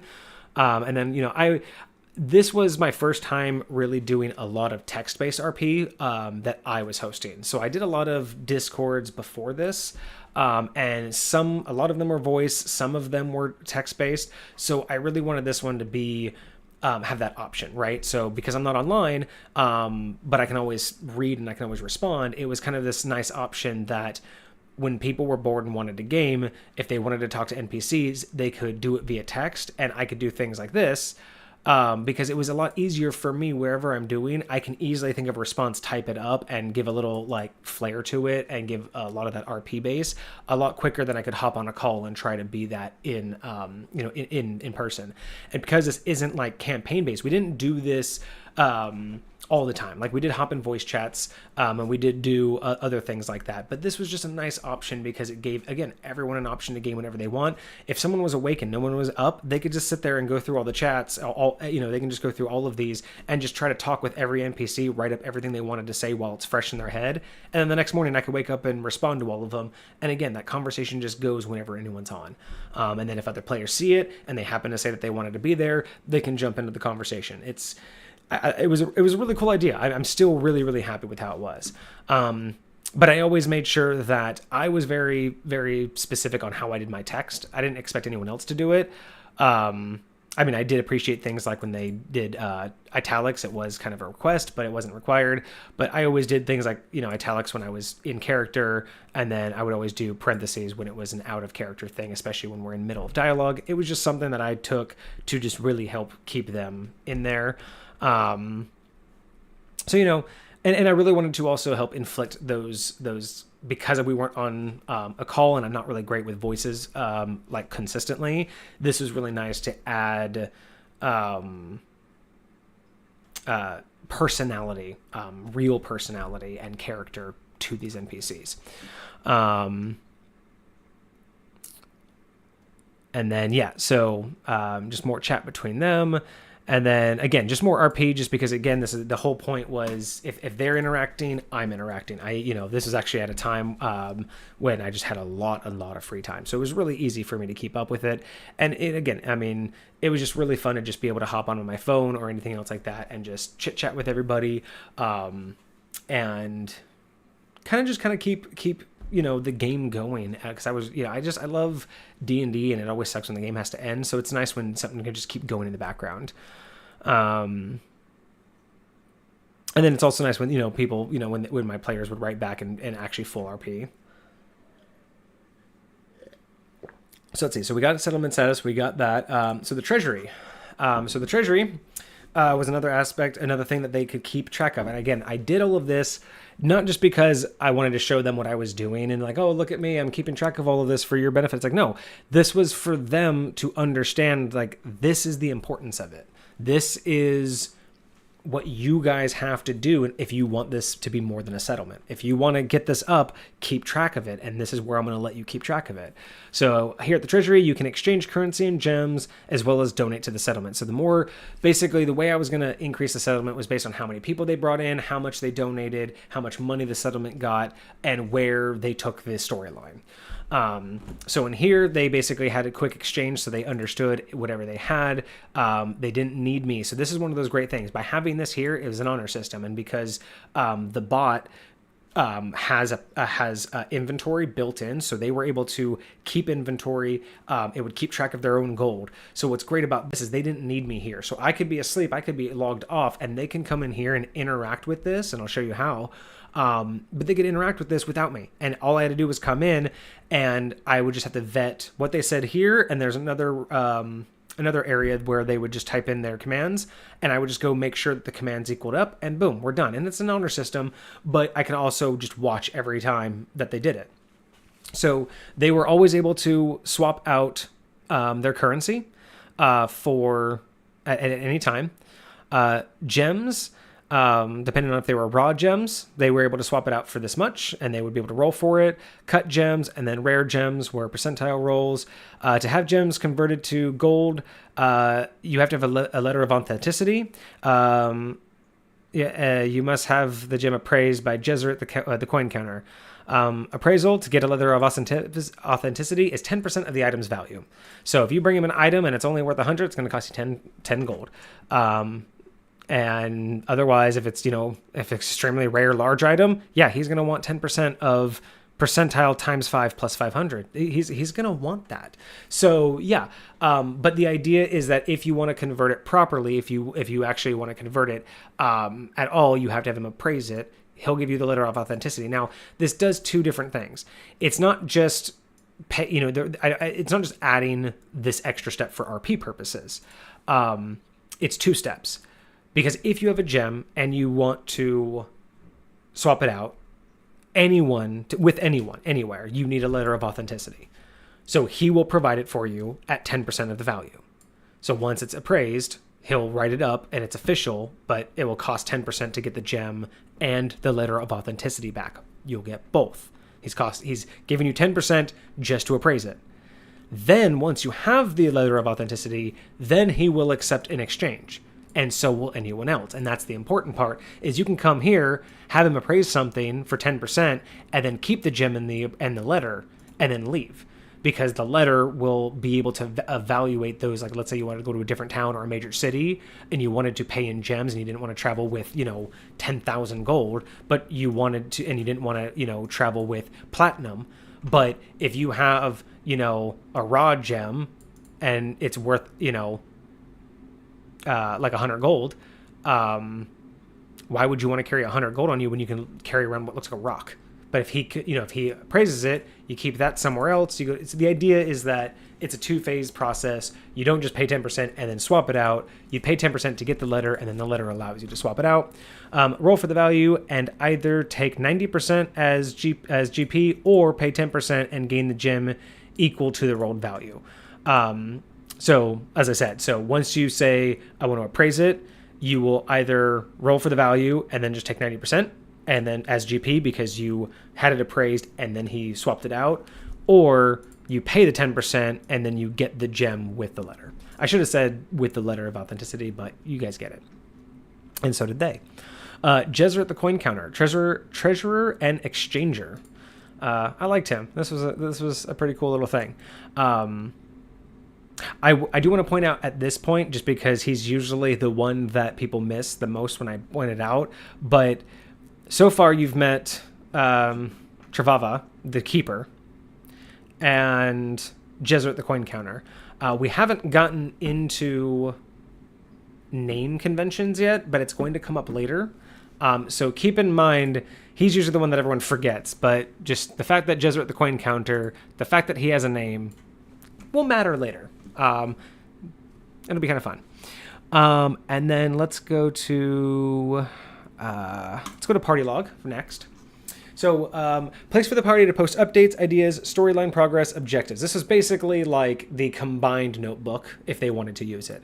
So for instance, I put in, party found an artifact, one of 3 pieces. So this was something that they found. It was kind of like story arc wise. So I added this one because it was like, you guys can't forget this kind of thing because it matters.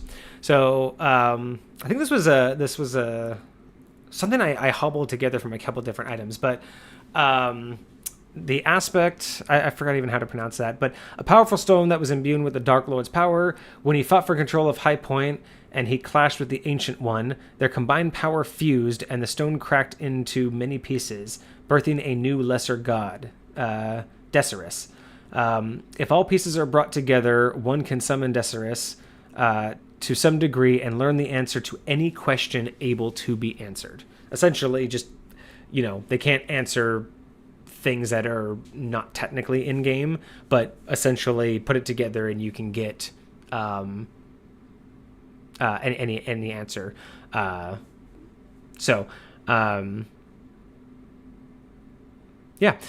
Interesting. And then so Noelle, my character, so I also created a character to game because I thought this was going to be a lot of fun and I didn't want to just be the DM.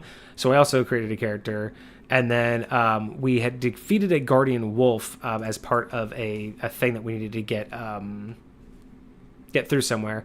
And then it was just one of those things where I had, as a DM, I didn't want to be too specific, but Noelle, his backstory is specifically he takes notes. Like I had it very specific. He takes notes like in game. He has a notebook at him at all times, and he can always be seen just in the background taking notes about stuff.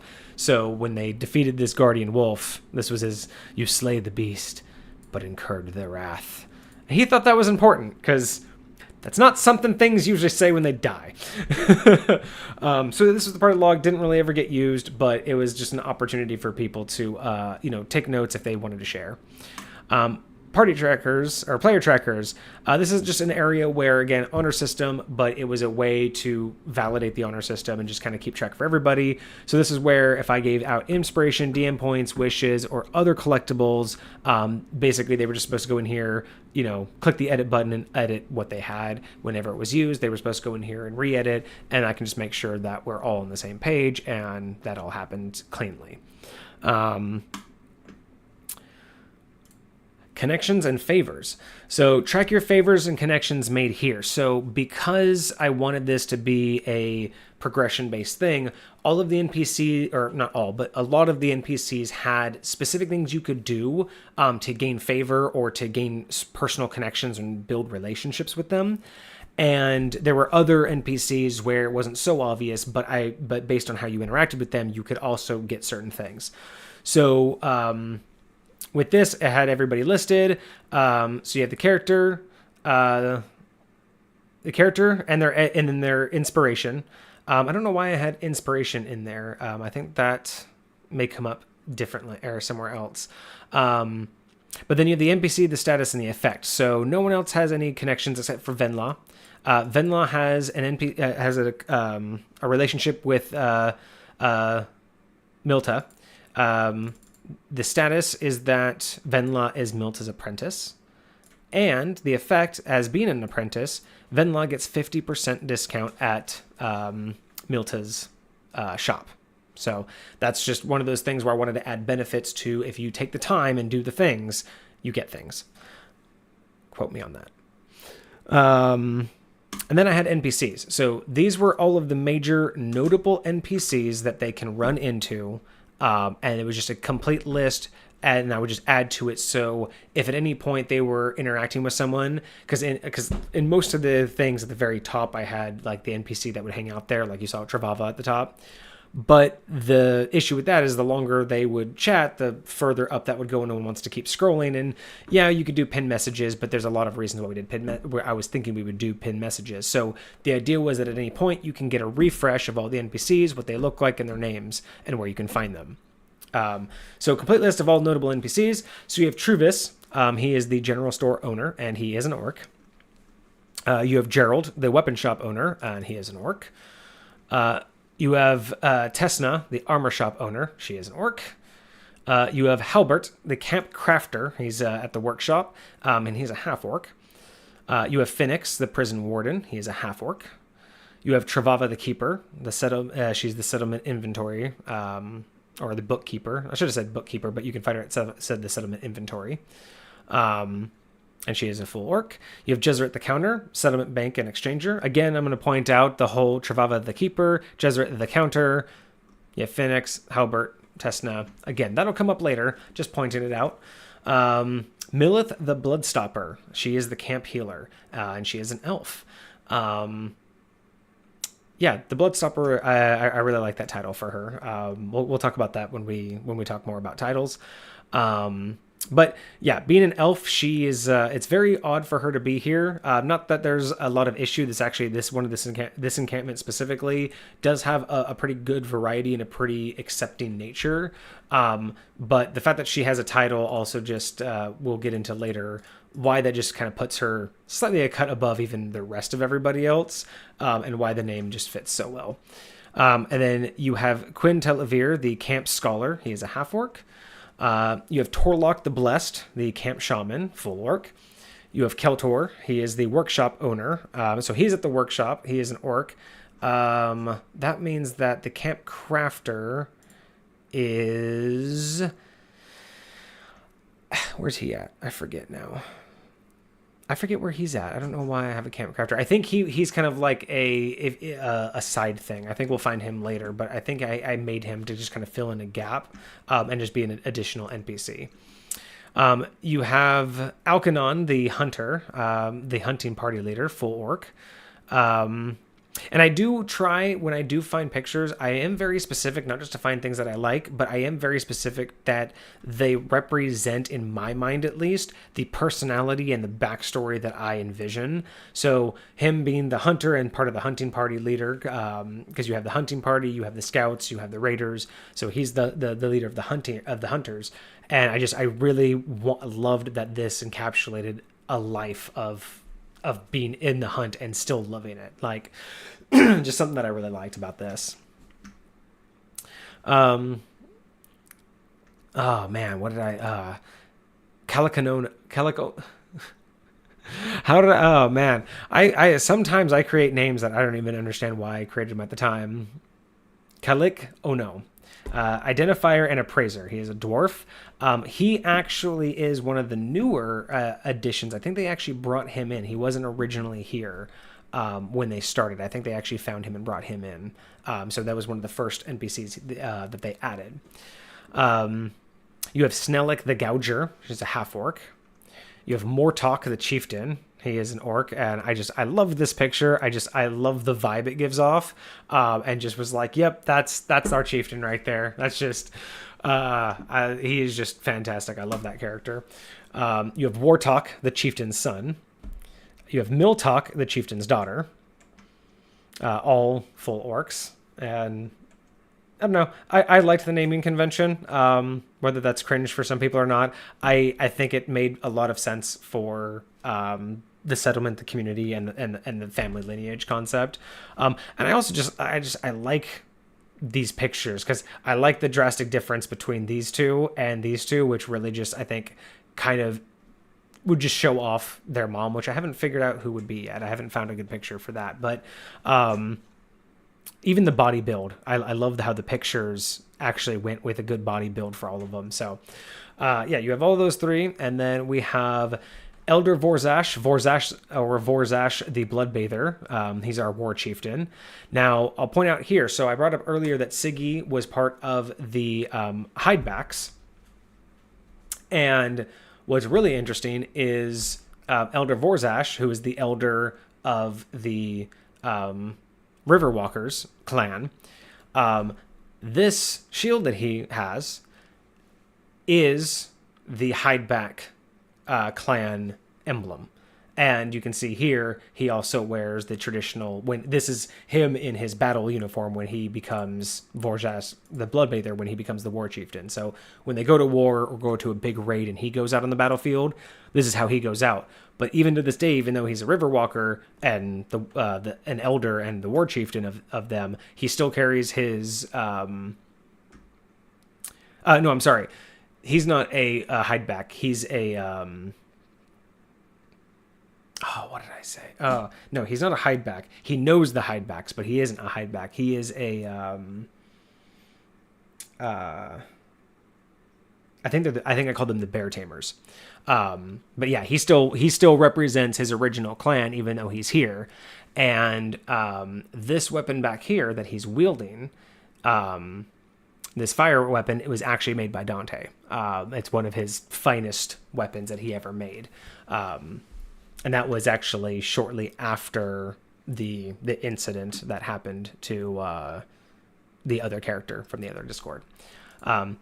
And then we have Elder Gilcrest the Decimator. He is our raid master, full orc. So like I said earlier, you have hunters, you have raiders, and you have scouts.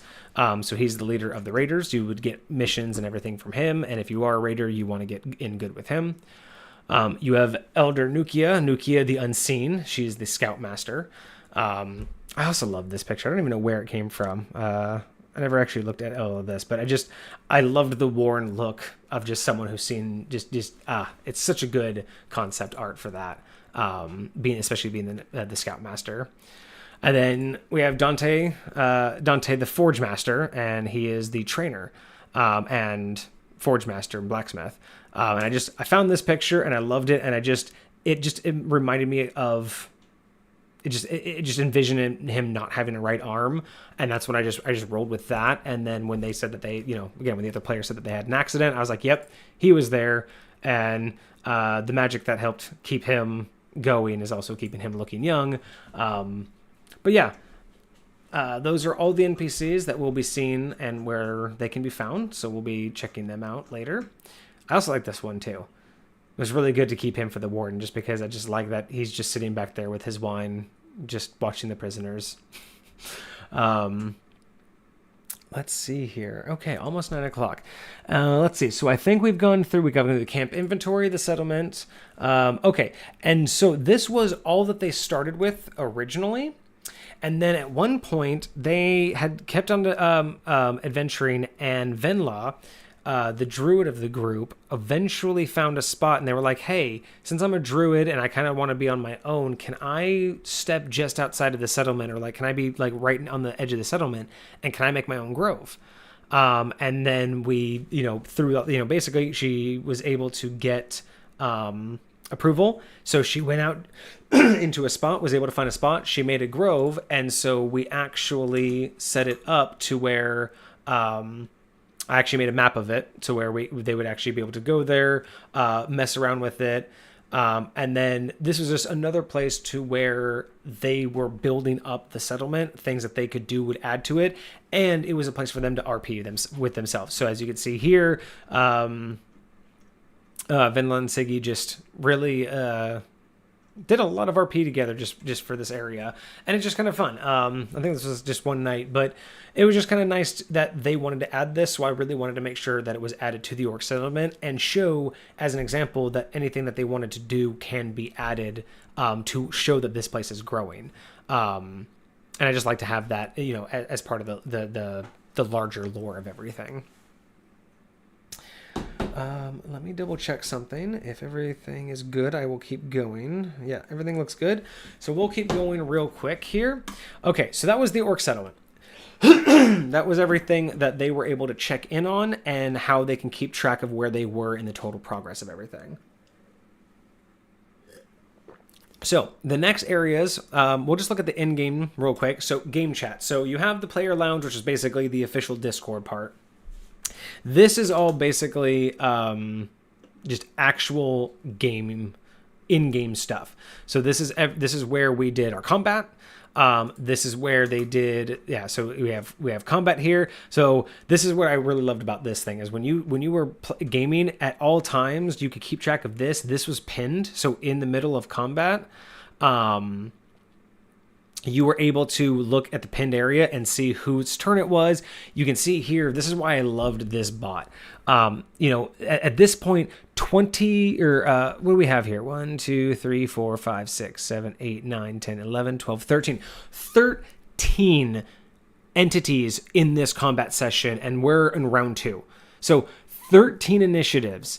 This would have definitely been a challenge to do live, but having this be able to roll those initiatives, have me know whose turn it is at an instant, be able to see, I got dead, healthy, Venla, because, it treats enemies because it knows the players can see this too. So it treats the enemies just like how the player would see it.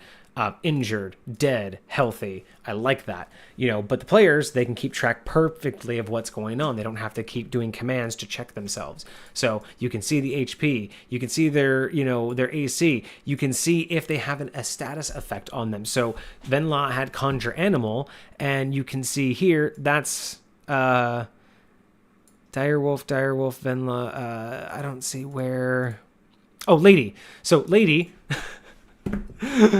we actually had it to where Kage wanted Venla to name their conjured animal, so whenever it got conjured, we have it in the code that it would be conjured as Lady. So that is the conjured animal that Venla has, and it has the AC, it has its initiative. It's just absolutely great. And then again, it automatically pins messages, so you'll know when everything's going on. You make your initiative checks. Everyone goes into initiative, and then I would add the RP aspect, again, depending on if we were in chat or if it mattered for keeping track. Like sometimes if we were in chat, but I was like, hey, this matters, I would say it in chat, but I would say it in voice, but I would also say it here. So like this one, a wolf can be seen running into the clearing from the distance. So just, again, depending on keeping track of what's going on, and then blah, blah, blah. So, and this is what's really cool too. So, someone was talking, and then this is how I would tell people, like, the brackets would let them know, hey, I'm speaking like for a certain reason. So Siggy, please move your intended location. So at the time of sneaking. So this is basically, we were, I had this really, I was going through different ways to do maps, and when I was doing this one, I was doing maps on Google Sheets. So I would take Google Sheets, like a Google Excel sheet, I would make it into like little squares, I would paint them all black, and then I would just unpaint the like how I wanted to make the map, whether it was a dungeon or a sprawling field, and then I would just change different colors. So I could do green or blue for water. Basically, it was just a really easy way, and then you can just indicate with just typing it in, like your a letter for who you were, just what square you were on. So every square was 5 feet. I could make the map exactly how I wanted, and it didn't take me very long. It's not the prettiest thing, it's not the fastest thing, but I didn't really want to deal with anything too great, and it was just kind of something I wanted to play with. So something like this was just letting in game, letting them know, hey, you need to move your character on the map. But when like Venla, you know what? And then boom, when Venla types in the code for this particular bot, this pops up. So I loved this about this code is everybody got to know what was going on, and no one had to have a question about it because it had a reference guide of everything. So Venla casts Conjure Animal, description, bam, you summon a face spirit, it takes the form of a beast and appears unoccupied space that you can see within range. Choose one of the following options for what appears. 1 beast of challenge rating or 2 or lower, 2 beasts, 4 beasts, 8 beasts, you guys get it. But I love that it like did all of this. Each beast is also considered Fey, the summoning creature, blah blah blah. So I have no questions on what's going on here. The GM has the creatures the stats. Sample creatures can be seen below. I love all of this too. Down here, keeps track of the spell slots. So this is actually a part of the program to where Venla had 2 level 3 spell slots, and boom, burnt 1. So now it's keeping track. And so Venla was like, yeah, you know what? And I'm like, oh my. This is going to be interesting. So I just love these, like, again, the parentheses just mean it's out of game, like out of game comments, not specifically happening in game. They make stealth checks. So something like this. So when we're in the middle of combat, Darnas wants to attack. So he types in his attack to attack with, or the direwolf attack. So I type in the command for the direwolf to attack Darnas. So I attack with the bite. It actually shows you everything, all the metadata. So what's the DC check? Who's attacking? So W06 W06 was just the code it put, the shortened code, in order for us to know who we were attacking. So when you attack and say I'm attacking this creature, you say I'm attacking W06. Then it would show that to hit. So it's a D20. It's a D20, which was a 12 roll plus 5, so it turned out to be 17. The damage is 2d6, so it rolled a 2 and a 6, so plus 3 piercing damage, so it's 11. And the strength save is a 1d20. Now, what I love about this is it automatically rolls this for the characters. So when you put in the code, you're basically saying this person. So when I put in the code, I say this creature is attacking this player. And the bot says, okay, the creature, this is their attack, so they roll, and it rolls it for it.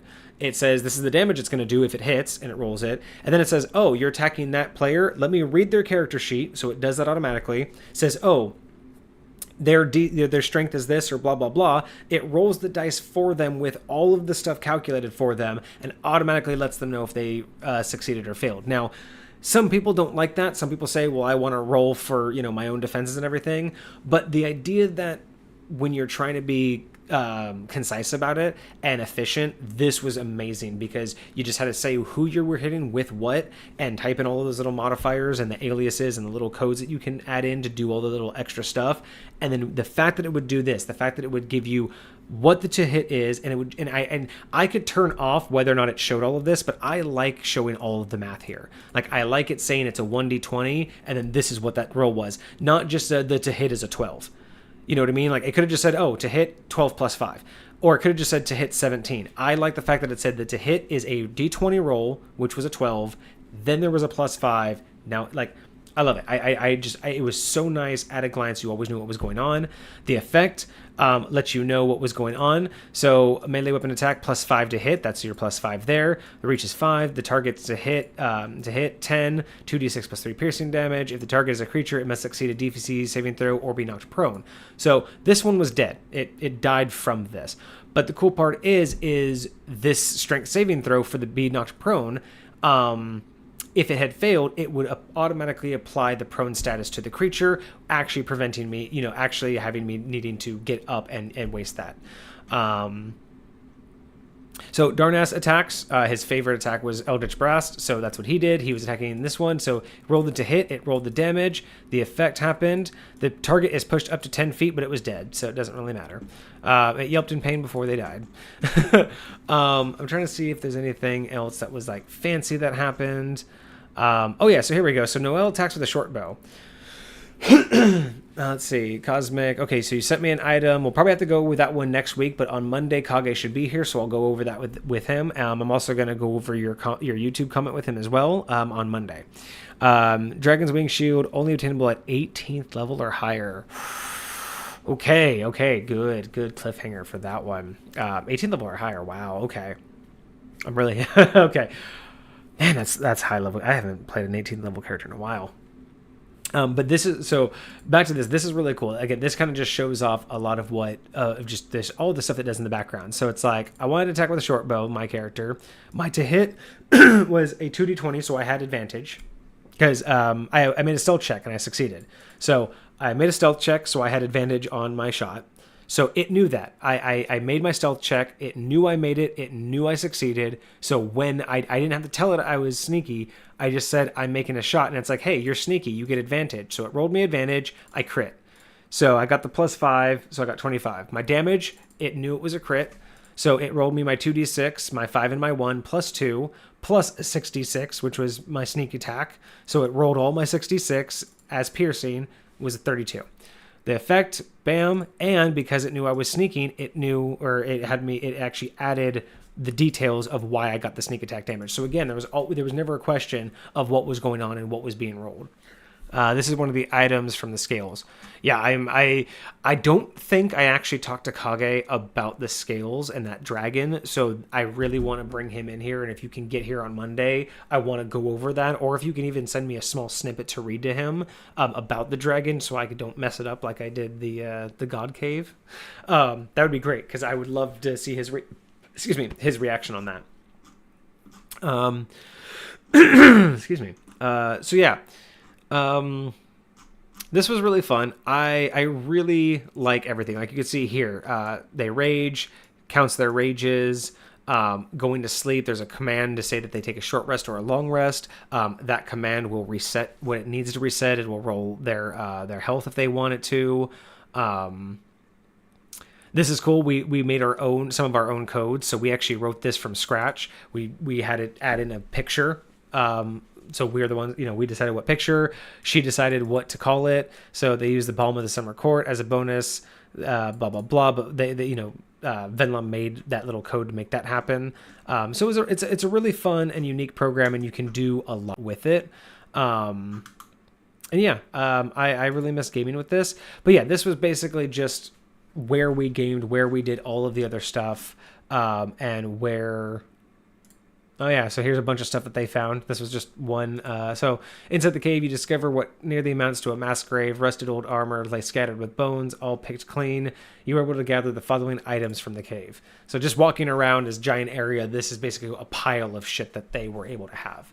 But they couldn't carry everything out, so it was more like what do you want to carry out and what are you going to send in the cleanup crew to go get? And the idea, again, by that is because they have a settlement nearby, they can take what they want, and as raiders, if they raid stuff, they essentially get first pick, and then everything else goes to the settlement, and then the settlement disperses it, sells it, melts it, or it goes into the reserve of the inventory. So it's kind of like, hey, you guys get first pick. So they got to choose what they wanted, and then they leave it here. When they get back to the settlement, they tell the scouts and the others, and then they'll send a specific party to come and gather all of it. So nothing's ever lost, but if you don't pick it up now, you don't get the biggest benefit from it. But yeah, that was really a lot of fun for that. So with that, we have the dungeons. So the game, this was mainly the game chat, but through the game, they were able to find dungeons throughout like the surrounding area. So those were side quest kind of stuff. So they had the main campaign. This game chat is where we did most of our stuff. But they're going to keep having ways to do different things. Again, my world is open. I like to have different options. So as they quested along and they would discover a dungeon, like they did, they went to this little area. They found out that the area nearby was a dungeon. So I made a whole new thing. So instead of them just doing that in game chat to continue the story, if 2 or 3 of them were on and the like, let's say it was like Venla and Darnas and me. And they were like, hey, we don't, no one else is on, but we want to play. They could go and check out the first level of the dungeon. Or, maybe, they could go that, maybe not the dungeon's not the best example because they want the party for that. But if they don't want to expand the story, or if all of them but one of them were on and they don't want to continue the story, they could go do the dungeon and try to get it. And they knew that there were 5 levels to this dungeon. So it was one of those, at the end, there's going to be a big thing. And usually, I think with this one, I had a very, okay, this is going to be hilarious. So I had something for this. Actually, is this going to pop up? Yeah. So I actually have, what's his name? So I created an NPC specifically for this particular dungeon. So at the very bottom of this dungeon is an NPC. And, oh, you can still see this. Hang on. I need to log in real quick. So at the very bottom of this one was an NPC. And oh wait, I can do this. Hang on. And there we go. And I wanted to be able for I was like I had the idea of what I wanted to do, but then I was like, do I really want to like just pull something from a book, or did I want to really make my own thing? So I actually wanted to play around, and this is one of the very first things I made on here. Characters. Do I still have it? I actually made a character on D&D Beyond, and I submitted it, and I'm actually really curious if it's still here. I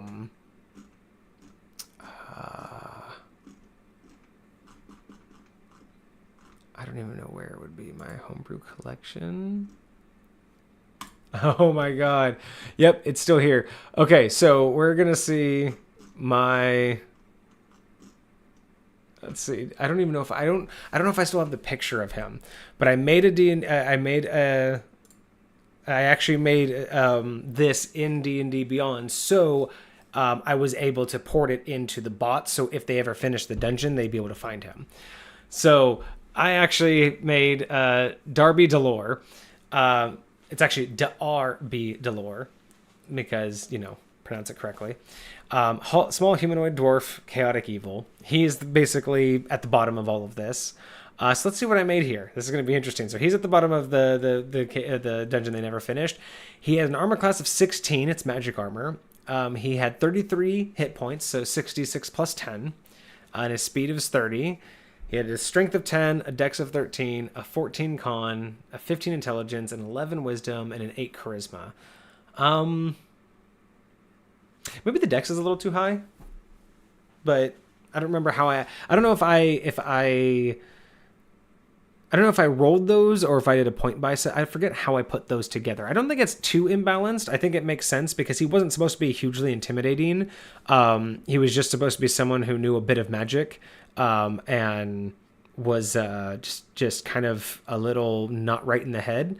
So it was supposed to be, again, chaotic evil. It was supposed to be more of just someone gone mad and being isolated too much, and they had an option of killing him, or they actually had an option of he was one of the ones that they would be able to arrest or essentially kidnap or subdue, take back, put in the prison, and be able to either interrogate or even potentially convert. But if they didn't kill him. But I don't think he wasn't supposed to be too difficult, so I don't think the stats are that bad. Quickly over to Cosmic. The shield has 3 charges, all of which are reactions to use, and each sprout wings of different type, webbed, scaled, and feathered. Interesting. Let's see. What does Darby have? Darby. Saving throws. He has a con +5, intelligence +5. His skill, he has a deception +2, religion +2. Damage, vulnerability. He's vulnerable to fire, lightning, and radiant. He's resistant to cold and poison, and he is immune to psychic damage. And he's immune to being charmed. I think that had to do with why he went psycho. I'm pretty sure he was an apprentice, essentially, of what could have, again, if they interrogated him properly, he was the apprentice of a more evil wizard, and he was just kind of the whipping post for it. So he's essentially immune to psychic because of all of the psychic trauma he's had. I think that was kind of the way I did it, is no one else can really get into his head like his master can. But he has senses. He has true sight and passive perception. I think that was also part of his backstory and his paranoia. But true sight might have been a little bit much. A little bit much for true sight. I don't think the immunities were that much because of the backstory. I don't think I would do true sight this time. That's probably going too far. Passive perception of 13 isn't too bad either. Languages: Abyssal, Dwarvish, and Netherese Common. I think that was just more backstory stuff. I don't think that actually mattered for anything. I considered him a challenge rating of 5. Really? Seemed pretty early to give. Well, I guess he was at the bottom of it, so he was supposed to present them a challenge, but it was supposed to be kind of more of a comedic challenge. It was supposed to actually maybe almost hurt them and kill them, but at the same time, hang on one second. But yeah, I don't think this was definitely going to be a TPK moment. I think it was just going to be he's going to be annoying, but not that bad. But we'll see what I made here. I'm out of water again. So Dark Devotion, the cult. Oh, so it was based off the cultist. So the cultist has advantage on saving throws against being charmed or frightened, which doesn't really make sense. I mean, frightened, yes, but the charmed, he has immunity. Minion Affinity. The RB can summon 1d4, 0 to 1 quarter CR minions every 3 turns, 1d6 if he is bloodied. The reason I added this one was because he was isolated in this place. He had enough ability to fight what was currently in here, and then the idea is that he just slowly, with his essentially because he's just chaotic, he slowly kind of had a affinity for all of the creatures inside that just kind of accumulated inside of the different layers of the dungeon. So most of them are kind of his not quite pets, or not quite familiars, but more like pets. So the minion affinity is essentially he can call things from the dungeon. Innate spellcasting. So Darby can innately cast the following spells requiring no material components. God damn, what the fuck was I thinking? At will: magic missile, bolts from the grave, hellish rebuke, chill touch, and 4 times per day: ray of enfeeblement, sleep, black tentacles, dimension door, lightning bolt. How is this supposed to be an easy battle? So basically every turn. But wait, this was 5th edition, so even though they were at will, he can only do 1 per turn anyway. I think that was the idea. That's why I think that was the idea, is he was just supposed to be a crazy powerful wizard, but I think he was only going to get 1. So let's see. Wait. So he can make a melee attack at 1 creature. And multi-attack. He can make 2 spell attacks, 3 melee attacks, or 1 and 1. So 2 attacks and at will. Man, 2 magic missiles or 2 bolts or 2... I don't know if I actually tested this or not. Maybe that was the thing. Maybe this was round 1 when I was just trying to get it into D&D Beyond and just to see how they built it out. Because I don't remember exactly how they do it. Because I know you don't just write this stuff. I remember it is I think back when I did this, it was like a selection. When did I submit this? It was coldest swear allegiance, most conceal their loyalties. Okay, so it was based off of a cultist build. When did I make this? 2020. So this was was this even before? So this was like, yeah, this was in preparation for this D&D campaign. So I don't think I actually had this as my final. I'm pretty sure, because I don't know how I would have let myself get away with 2 of these per round. I mean, even at 33 hit points, like, people are going to die before they even get to him. This is... And 4 times per day. And since all of these are innate, he can do any combination of these. Oh, yeah, no way. And then oh man, Dimension Door, he just would have been, I mean, like, he can literally just Dimension Door his way around the room, cast Black Tentacle, sleep, hell, like, yeah, this was, I'm gonna have to say that this is a terrible build, man. Like, I'm not happy with this. Can I downvote my own? Holy shit, look at that. 56 people have seen this, and 2 people have added it? Are you kidding me? I mean, I guess if you really wanted, like, an overpowered NPC, but man, like, I should have some... I just wish I could downvote this. Armor of Shadows. So I made this one specifically also for... I think I was playing around with a different... thing. You can see I didn't make a lot of homebrew stuff in here. I think I just didn't like how it was built on D&D Beyond. I can see why though. This is just far too much, guys. I don't like it. I don't like it at all. Let me see. Window capture off. And then let's go back. Okay. So what time is it? It is almost 9:30. I should probably get going for food real quick. So let's see, where were we? Okay, so that was where the dungeon was. So yeah, as they were gaming, I would add dungeons as they found them, and the dungeons we would just do specifically in here. And as you can see, it was just... so they went through, they got through the 2nd level, and so this is the loot assignment that they were able to get from this.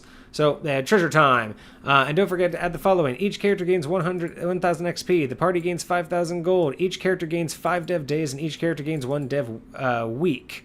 So that's 5 dev days and a dev week. Let's see. Cosmic, what do you want any input on what one of the charge effects do as a taste of what the item as a whole does? No, I'm not going to read it ahead of time. Let me and Kage respond to it on Monday properly, fully. Like, let's do that. No secrets, no spoilers. So yeah, so this is how I actually did after, like, they did combat and stuff, or after they did major achievements. This is how I would roll things out. So I would break down the XP, and they would be able to do their codes to add the XP and everything. And then I was able to do loot. So they got a scimitar, they got a scroll, and this was all based off of rolls and everything. So artifact, and then everyone was able to... So basically everyone posts the top 3 items in order of desire, and this is how I allowed them, instead of having to sit there and just have everyone argue about what they wanted, I basically just said, post it in the order of your desire that you want to keep from the list above. I will keep track and we can divide if necessary, but please be honest and don't change an answer just because someone already posted it. So the idea was, if you really want one item and nobody else put that as their first, you're going to get it as your first. But if 2 people wanted it as their first, then it's going to just kind of come down to maybe a conversation. But the idea was, I really wanted to know, if your character wants it, really let me know, because I really want this to actually work, and I was testing this out. So once all items are divided, 1 more round for any remaining items. If any items are left and the party has to sell or donate, and then blah blah blah. So he wanted the scroll. He basically wanted all the magic because he was a magic user. He wanted the scimitar and those guys. So Venla wanted the Onyx dog, but I wanted it third. So Venla was going to outweigh my decision because it was their top decision. And this is also what keeps me fair too. Even though since I'm the DM and I have a player in the game, this keeps me honest by saying this is where I honestly want it, and Venla's going to get it because of that. And as you can see, no one really wanted anything that anybody else wanted. Except for, yeah, so Shaddai and Siggy both wanted the exact same things. which definitely happened. So this is exactly why I wanted it. They basically were going to fight for the top 3 items. Going over that now. Loading. How do I decide? Going over that now. Loading. So the loot assignment. So Darnus got his scrolls. Shadai got the war pick. Venla got those. So basically I was going through what was everyone's top pick and what did no one else want. So everyone got exactly what they wanted that no one else want. And that got all doled out. Looks like Siggy ended up getting the great sword and the breastplate, and Shadai ended up getting the war pick. And I think this ended up being based off of either side conversations or either had a side conversation or it was just based on some roles that I did in the background.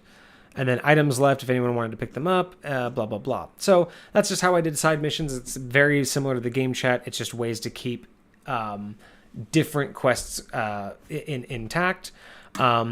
Roles and commands. So this was an area where in game chat, if we were in a fight or if we were doing things, you wanted to basically do it in game. But this was a place to either do testing or to do things that we didn't want to bog down the other chats with. So if, like I said, hey, here's the treasure. Everyone gets 1,000 XP. Everyone gets 500, like 2,000 gold. So this is where you would do the roles command. So, adding gold to everyone's pocket is where I did it here. So that doesn't bog down the game chat with needless stuff. So this is where people can check stuff. They can check their snippets. You can check your character information, just a way for everybody to do things. This is what I like about this bot too. You can just do a command and it gives you all of this information about your character. And that's why I have this set aside so you can have all of this. People can just pop in here, do it, and no one has to keep track of it. This isn't based for the story. It's based for check it and forget it. And then the arena is also a different area because the arena is an actual activity that the players can do when they want to participate in the arena. I have this particular chat to do all of their stuff. And the arena is essentially when they don't want to do the main storyline, but they want to practice combat. Then they want to either test out new weapons or new tactics, or they just want to get some XP and they want to try to level up because there's a whole level up process that we'll go over next week in the arena. That's how you actually get names, and we'll go over that. And that's why I wanted to remind you guys to remember the few NPCs that had names that you saw, because when we go over the arena, that's how you actually get names. So the arena, it serves a couple of different purposes. It serves ability to test, it serves the ability to upgrade, and it serves the ability to progress in the internal storyline. And this is just where we do the fights. So I have a whole upgrade system of how these fights start and how they progress, and then they just get more challenging and interesting. So that's all the in-game chats that we do. And that we've done the out-of-game chats, we've done the greetings. So next week, next Thursday, I think we will finalize, or at least we will continue this with part 4. Next time, I think we will go over both of these actually. So next Thursday, we will go over the shops, which were, again, ways that the players can continue to play, continue to interact without me, without the other players. We'll go over the shops and how we worked those. We'll go over all of the activities that they were able to do, and these were the ones that really helped me expand so they didn't have to be forced to wait for the whole party. But we'll do that next Thursday. I hope you guys will join us. Cosmic, join me next Monday. We will be here Monday. Kage will, hopefully, if he doesn't bail on me again, Kage will be in the studio. We will run him through the description of the dragon, the celestial goddess dragon that you have. Please send me a small snippet if you can, just so I don't mess that up, or be here and type it in the chat for me.